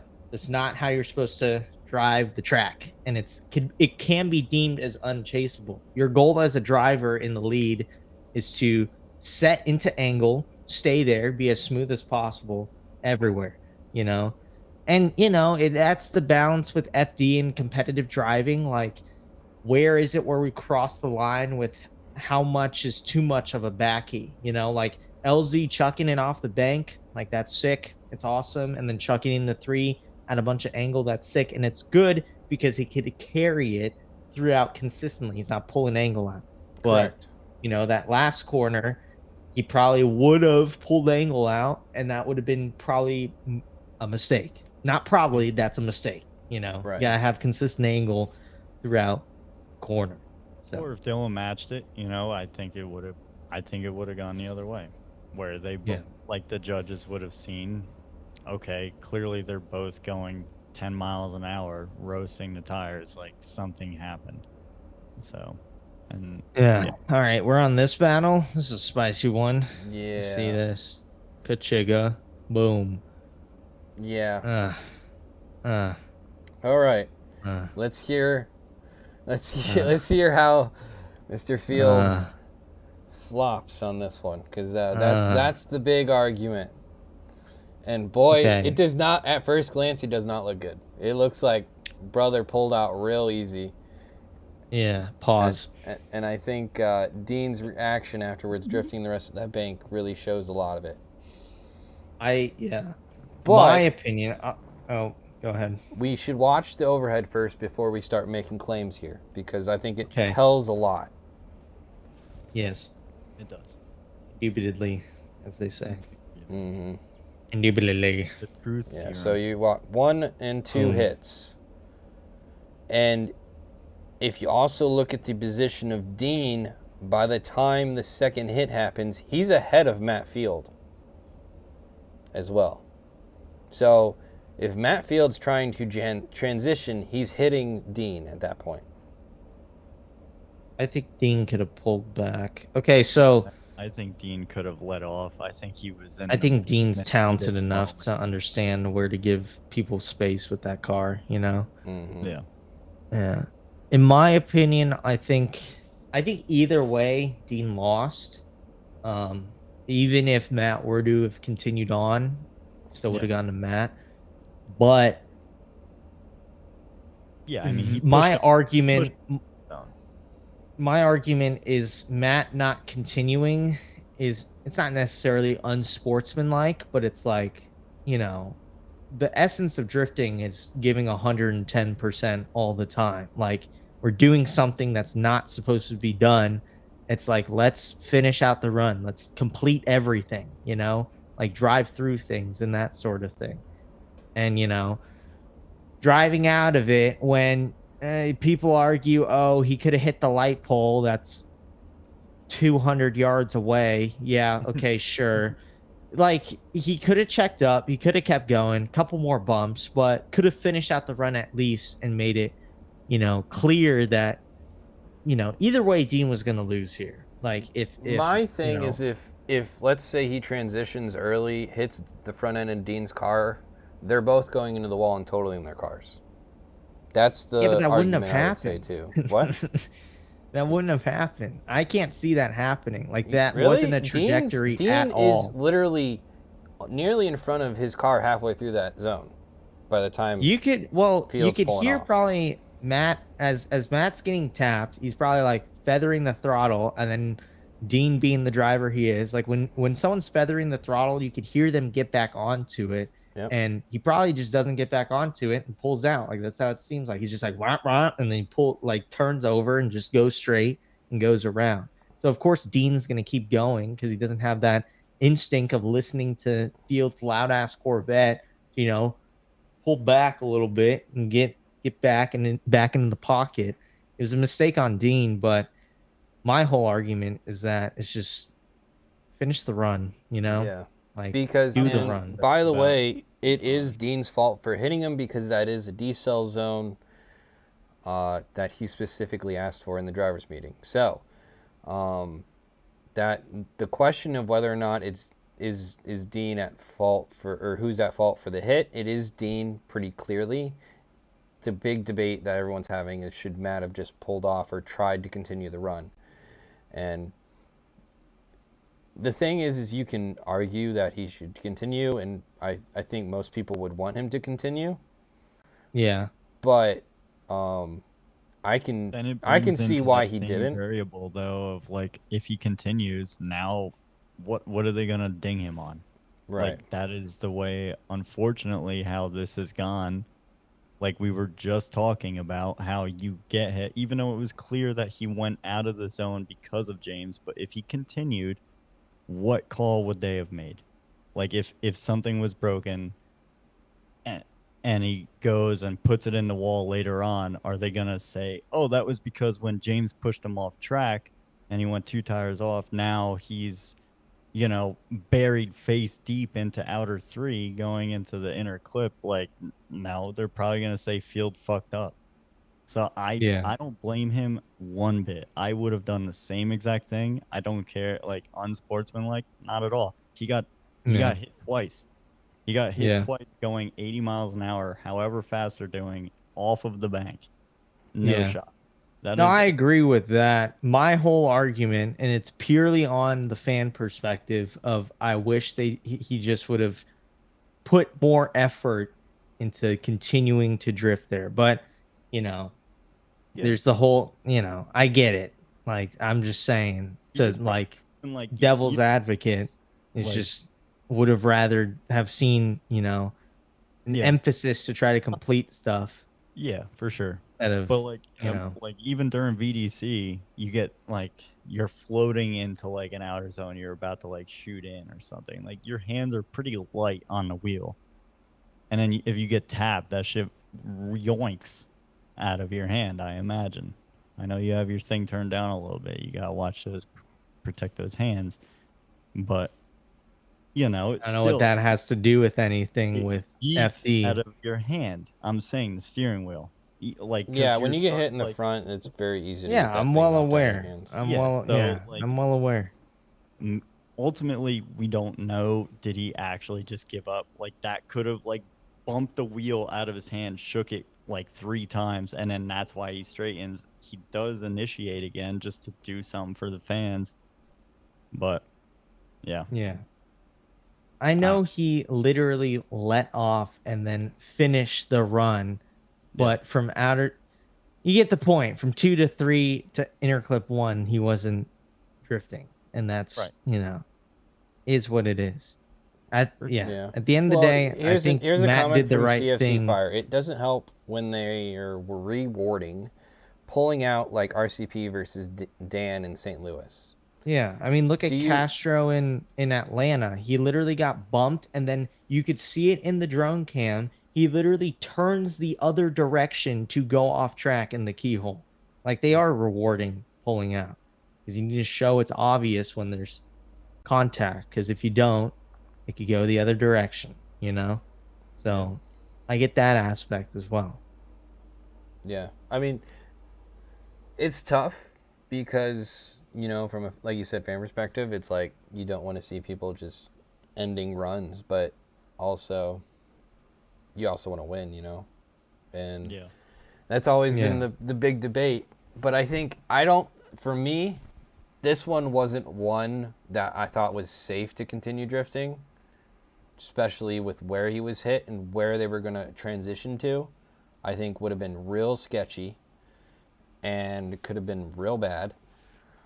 And I think he did the right thing in pulling off there. And then he did still do something like Herbie said for the fans at the end, which is, shout out to him. And then did some fun donuts in the end. And then Matt Field nearly killed half the media people on track after that. That was interesting to see, to say the least.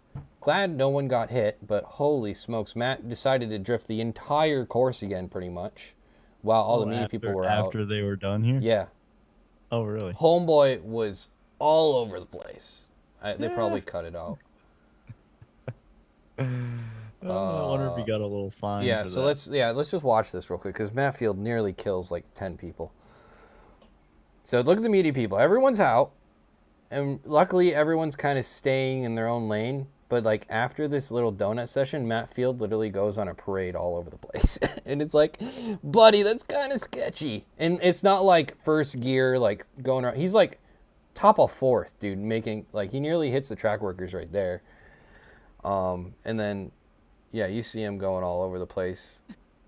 Like the dude just does, like it has to be like 4th gear burnouts. So you can't see a thing.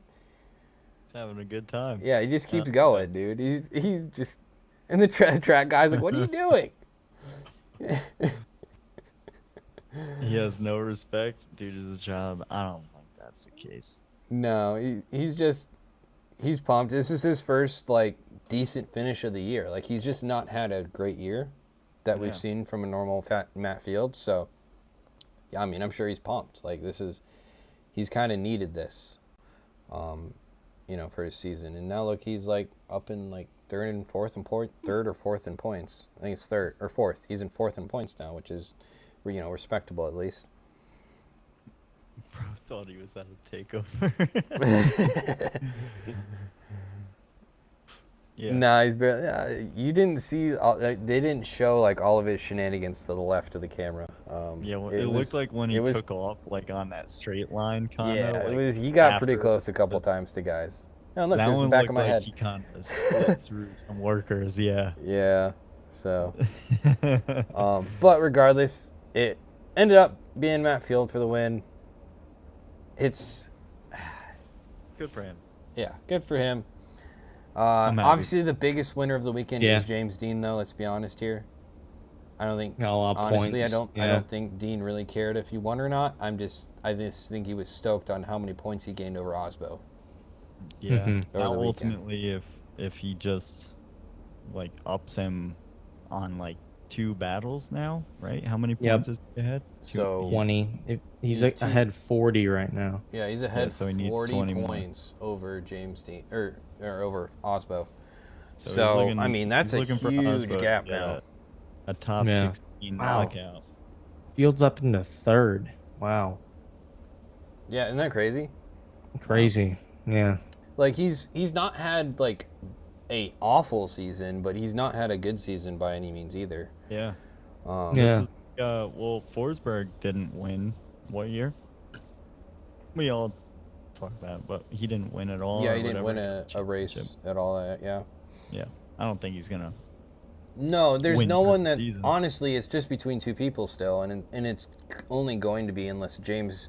Honestly, James could pretty much lock this up in Utah pretty easily. All he's got to really do is finish one battle higher than Osbo, and he's got the championship. Well, two. If he did two, then he could literally just sit out at Long Beach and just smoke a cigar and say, "I did it." But legally, he can't because the commentators have to say that they're going to Long Beach. The championship's going to Long Beach at least 15 times in Utah. You know. Oh, so true. This is can't do that. No, you gotta build the hype. There is a gotta build the hype. Yeah. Gotta build the hype. AJ said he joined late. I'm sure you went over the LZ Hughes thing. Yes. There is a legendary rant that Herbie had. You should definitely go check it out. You'll get a chuckle, I'm sure. Unless you're an LZ fan, then you might be a little offended. But I'm also an LZ fan. That's true. That's true. I'm a fan of everyone, to be honest. I want that to be out there, the whole field thing. I didn't expect. I don't know. I was just saying what I thought. It was like, yeah. I'm just saying, you know. One of my highlights of the weekend was I was in Oselli's pit and he had our live stream going on like a big loudspeaker, and then I just hear Herbie of "Y'all can just suck my balls." I'm like, you just told over 1,000 people, Herbie, to go suck your balls. That's great. Thank you, buddy. This is why we can't get sponsors. Really remember. It was definitely justified. I don't take it back at all. There we go. Oh man, it was pretty good. It was pretty fun. Y'all were saying some nonsense, so it justifies sometimes. And I'll tell you what, there was that many people, and not one person sucked my balls. So you're all terrible fans. Yikes! Yikes! Terrible ratio. Yeah. You'd think, you know. It's tough. But yeah, so basically, championships pretty much just down to Osbo and Dean still, and I don't think that's changed. And then honestly, it's going to be nearly impossible for Osbo, unless like literally Dean has mechanical. Like, it's going to be tough. I am curious about Utah though and what they do for the track. I'm trying to be excited. I just don't know if I am yet. I don't know. I tried to finally drive last year's layout on the sim last night. Yeah. I lasted 6 minutes before I said. Well, it's longer than usually last Herbie, so you know, shout out. I hope they shorten the run up like last year, but they have it an inside, then an outside, and then the two outsides. That's what. I think the long run up is nice though. That gives it but it like cuts off the chase and all that stuff, which I get. Like I think that's the happy medium. Make the. Yes, Jeremy. By the way, we are coming to Utah. Shorter. Maybe in between where they were at last year, and then the old run up, not fully torqued at the front, but like in betweenish. Because I think that is like one of the things too that makes Utah fun is like when they did the 100-something mile-an-hour entries. Like but pro guys had it done or down. Yeah, I just don't think the battles were very good because there was either a guy who was super slow who would win like the first year, or you know, just crash into each other every other run, which isn't great. If they just do the box thing, like move it off of the zone, that sort of thing, make the run up a little shorter, I think that'd make it a lot better than their outside everything like they did last year. We're getting some comments here. I want to quick hit some of them. So first thing, Jason with a wild take. Denofa barely won his championship points wise. He had nowhere near as many points as many years before and after. He kind of just got lucky that nobody was getting consistent multiple podiums in 2023. That's a take. Yeah. It's a unique take, I guess. I mean, looking at the points to pull out the TISM meter real quick. I mean, Denofa, going into that round, he had a pretty good lead. I want to say it was like 60 or 80. He won three of the 7 going into Irwindale, so that's pretty good. I mean, that 16 or that top 32 was not great. And then He Olsen won losing by in a pretty good 16. margin, I feel like. He won with 35 points. Yeah, so, and I mean, if you look, he won by in going into Irwindale, he had basically locked up. So yeah. I mean, you can make the argument like he didn't win it outright, but that's how like most championships go. Like Dean in 19, it was Vaughn who won him the championship. We could say because he went OMT with Osbo a bunch of times, won Irwindale, and if Osbo would have won Irwindale, then Osbo would have won in 19. Right. So I feel like Denofa was pretty deserving that year of the championship, and I think by Irwindale it was pretty well decided. Yeah. But yeah, so what else? Phil says, how can you blame LZ for what could have happened when Dylan, by his own mistake, didn't allow it to happen? True. Good point, Phil. I would argue it already happened before Dylan got to him. And I felt like it was pretty damn obvious. I thought the mistake was well before Dylan got to him. You could already tell the way that car was rotating. Like even last year or a year before, they would have called immediately LZ on that. Like that, there were so many in FD history of like something like that happening where they called the lead because it's like, oh, that guy was parking it. Did he? No, but he was going to for sure. So. But yeah, Steve asked if Osbo could get 62 points in Utah, and he cannot. He can only get 50, right, Brandon? Yes, he will not be in seeding more than likely. Yeah, so just to let you guys know, we technically should have 33 drivers in seeding next event, so that kind of takes away this fun seeding bracket we did have. So to be like kind of how we originally had it with a bunch of buy runs. So that's And to be fair, I really enjoyed this round seating. It was fun. Yeah, it was a good time. I enjoyed it. Yeah. I don't really like having 32 drivers, but the fact that it created this fun bracket actually made seating a lot more fun. Yeah. Next round if we had a full 40, will be back to how it has been in the past because we have more than 32 drivers, unfortunately. Yeah. If we had 40, be good. Yeah. Because then they go home and we need 40 drivers. That would be fun. But it'd be optimal. I'm curious to see what they do next year. I'm going to be extremely surprised if something doesn't change. Yeah. I really want them to do like a... I think there's going to be a mix. I just don't know how they're going to do it yet. I heard that, well, one of the things that were brought up, I guess, is like a 1 qualifying run, and then like the top 8, top 12 do a balls to the wall run, and then certain people get points, which that's what IDC and the Irish Drift Series used to do back in like the early 2010s, late 2000s. So yeah, cool, makes sense. It's a show. Or like Q3, Q2, Q1 qualifying would be cool. That was, I don't know, a lot of consumption, take a while, but cool.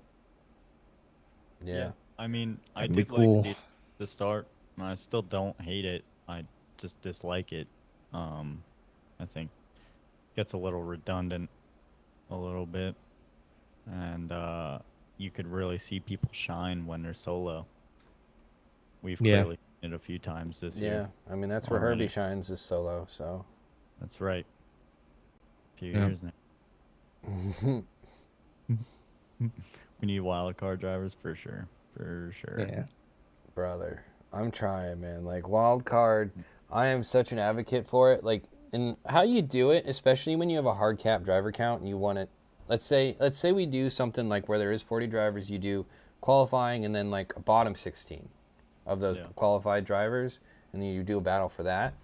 Like, what you would do is then you would have like, what, 40, let's say 46 registered full season drivers, or 48, or sorry, you would have 36 or 38 like registered full season drivers, and then each round you have 2 wild card spots, maybe 3, depending on what you'd want cap wise. And then each round you get a you find what drivers you are bringing to those rounds. Like 2 of those rounds are going to be Vaughn. Will take up one of those spots. Maybe a round will take JTP. Maybe a round with Matt Kaufman. Maybe a round with, like there's enough guys out there that I feel like maybe Forrest Wings comes to a couple rounds.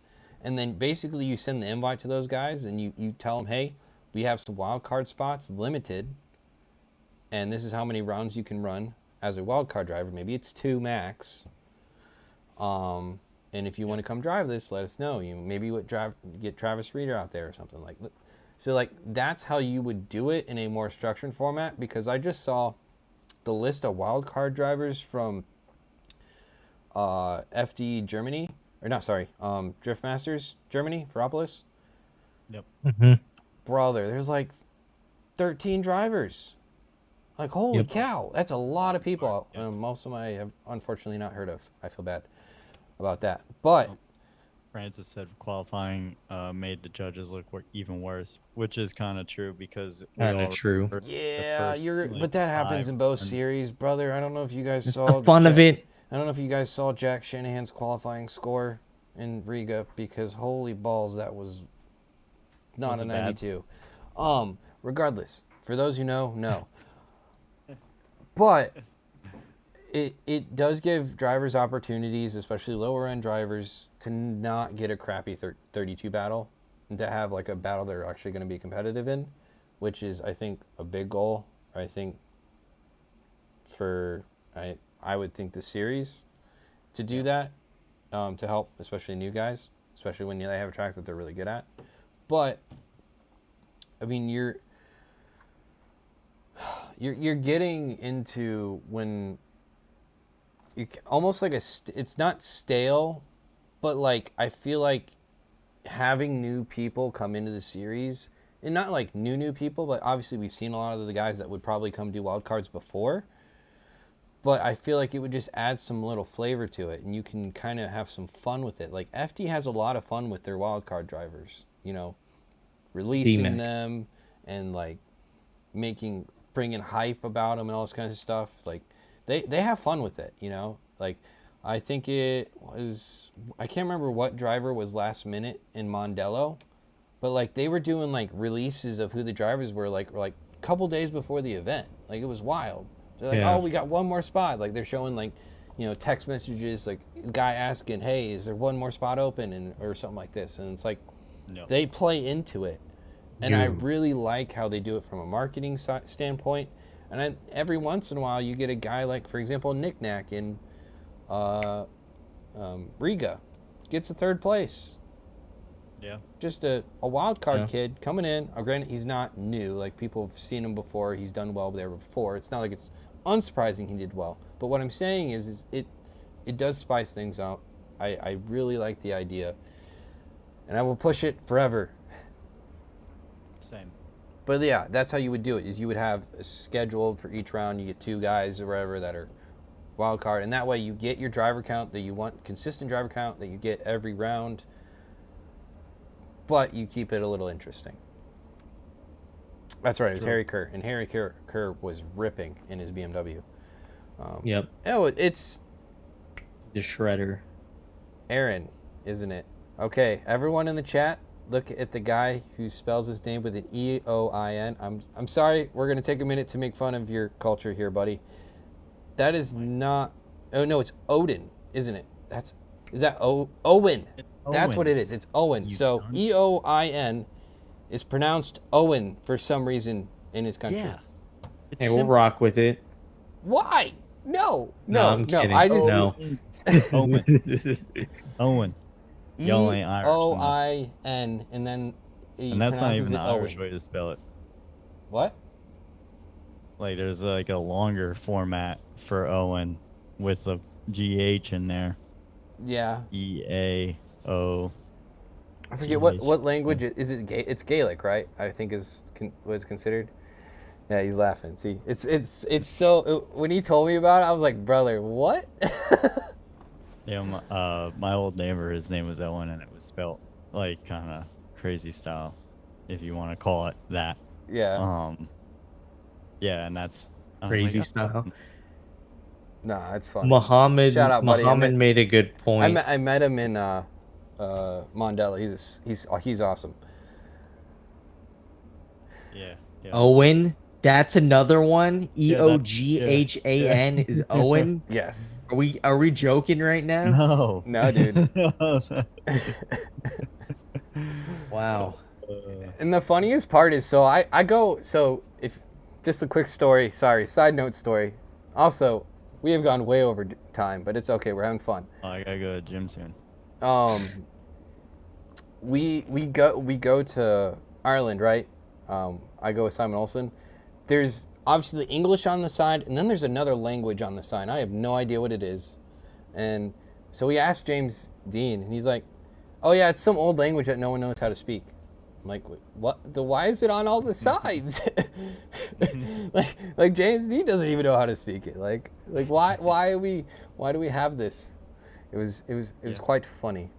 Keeping tradition alive. Yeah, it was great. Sorry, you were saying something, Herbie? I don't think I was saying. Brandon Muhammad had a comment button. That's right. For wild card usually. Oh yeah. So you know what I mean. Yeah, you're not wrong. Like I learned that in Drift Masters, some of those spots for Ferropolis are bought. So the 15 out of those 15, some of them, I think most of them are bought. So I know a couple people like. Well, I feel like you can. I feel like you buy can, out the spot. You can regulate earn that though. some you can be of like, them. yeah, you can buy the spot, but you need to still prove you can drive. Yeah.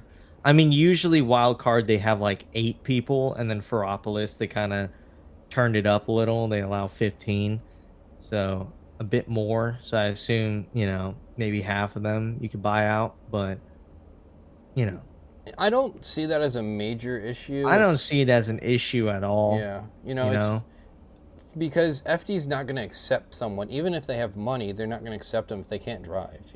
Yeah, that's the whole point. Well, like you have to still apply. You have to prove that you can drive. I'm joking. Yeah, I mean maybe, but we'll cross that bridge when we get there. Yeah, well, it's pro spec's different. Okay, let's be honest here. It's different. Well, even pro, there's, no, not this year. Never mind. Yeah, I would say pro's pretty. Pro's solid. pretty locked in this year. Yeah. Yeah, but yeah, I don't know. I'm still a big advocate for it, but we have gone well over time. But it was a fun going over time. Granted, it didn't help that the first 15 or I took 15 minutes to find a working mic, but we got one. Now you got even higher quality. Yeah, now we're cooking. Is it better? Maybe I'll just use this one. Throw the other one in the trash. This is the one. This is the other one I use in the other computer, but it just happens to be next to me. Now Here we you go. got the LGBTQ mic. What were you saying, Herbie? You got that LGBTQ mic. Yeah, buddy. This is the one that I have special sessions. You bend over on that thing? Yeah, or? this is my late night mic.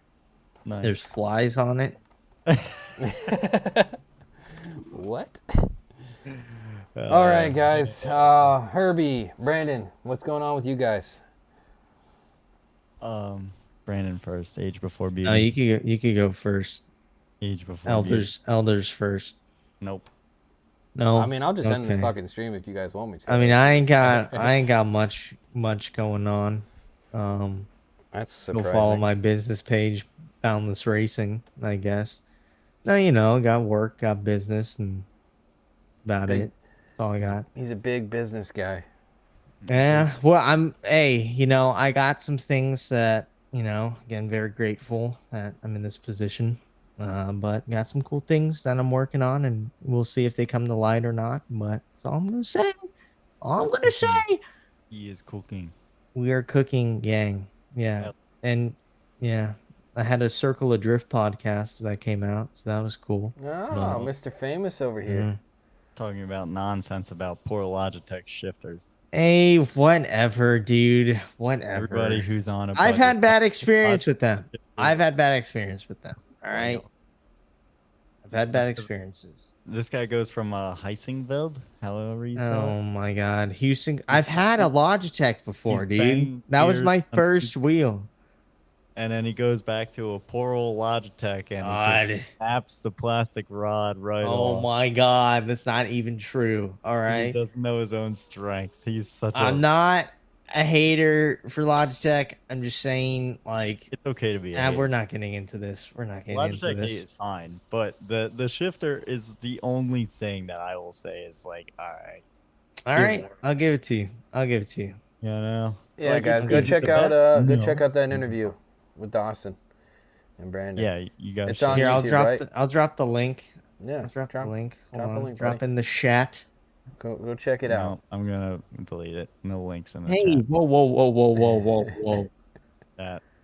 It's a short one. It's only 48 minutes, you know? So. Not Not too long.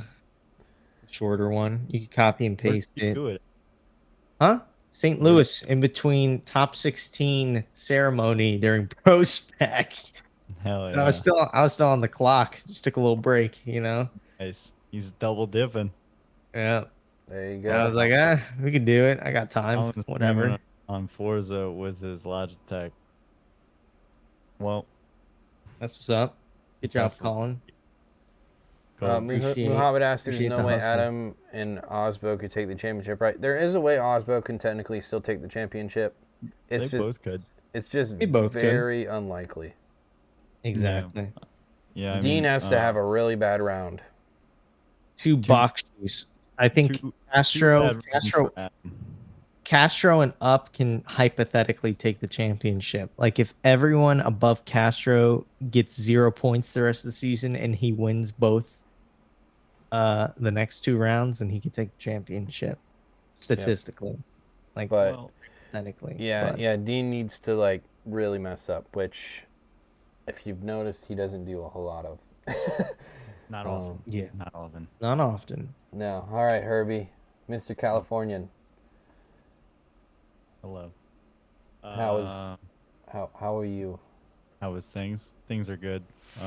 Just have some editing this week. Same. Little shooting on Friday, I believe, and then Saturday is a big day. I gotta man the ship here for a bunch of folks, so gotta make sure everything's all nice and clean and tidy and working properly. Hopefully I remember how to operate things. Yeah, make sure your mic works before you start, bud, because apparently I can't do that.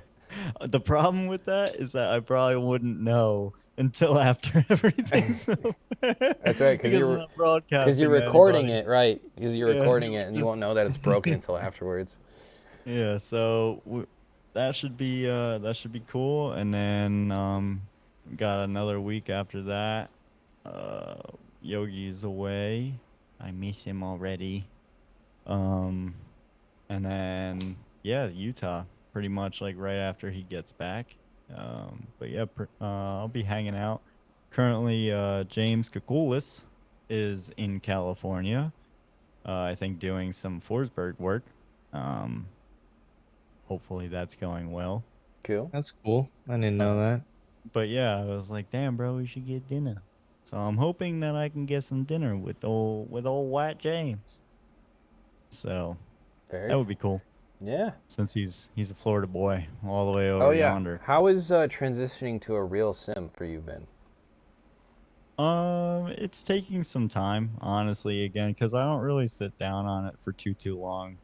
I drove with Tyler briefly 2 nights ago, and it was probably the worst sim session I've ever had in my life. Tyler Capper. I don't know what the problem was, but I could not do anything right at all. So I was a little frustrated, so I just cut that session very short. Last night I did fine. The brake pedal's a little squishy compared to what I'm used to. I like a stiffer guy, but this one I gotta really fucking put some oomph, and it goes all the way to the floor. I got download iRacing because I really want to race some fools. I think that's where I'll really shine on this thing. I'm kind of over drifting. I just want to race some motherfuckers. Yeah. GT3 Ferrari Cup class, Porsche Cup. Hell yeah, brother. Sign me Damn, up. your C class? Shit. Yeah, dog. Shit. There we I was go. B and then took a It couple happens. years off actually. It happens. And then I got demoted back to literally all, was it D to start? Mm-hmm. Yeah. Rookie? So, yeah, rookie. I forgot what even the beginning is. Because all of my licenses are at least D, but now I'm trying to get my circuit class back up to B.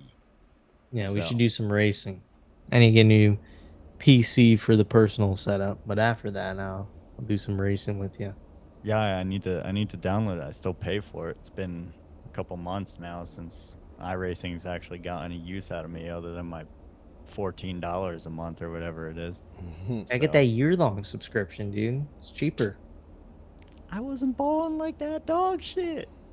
Take it easy. You play this by ear every month and then forget that I play it by ear every month. And then sometimes it would just tack on to the negative. And I'm like, damn you, iRacing.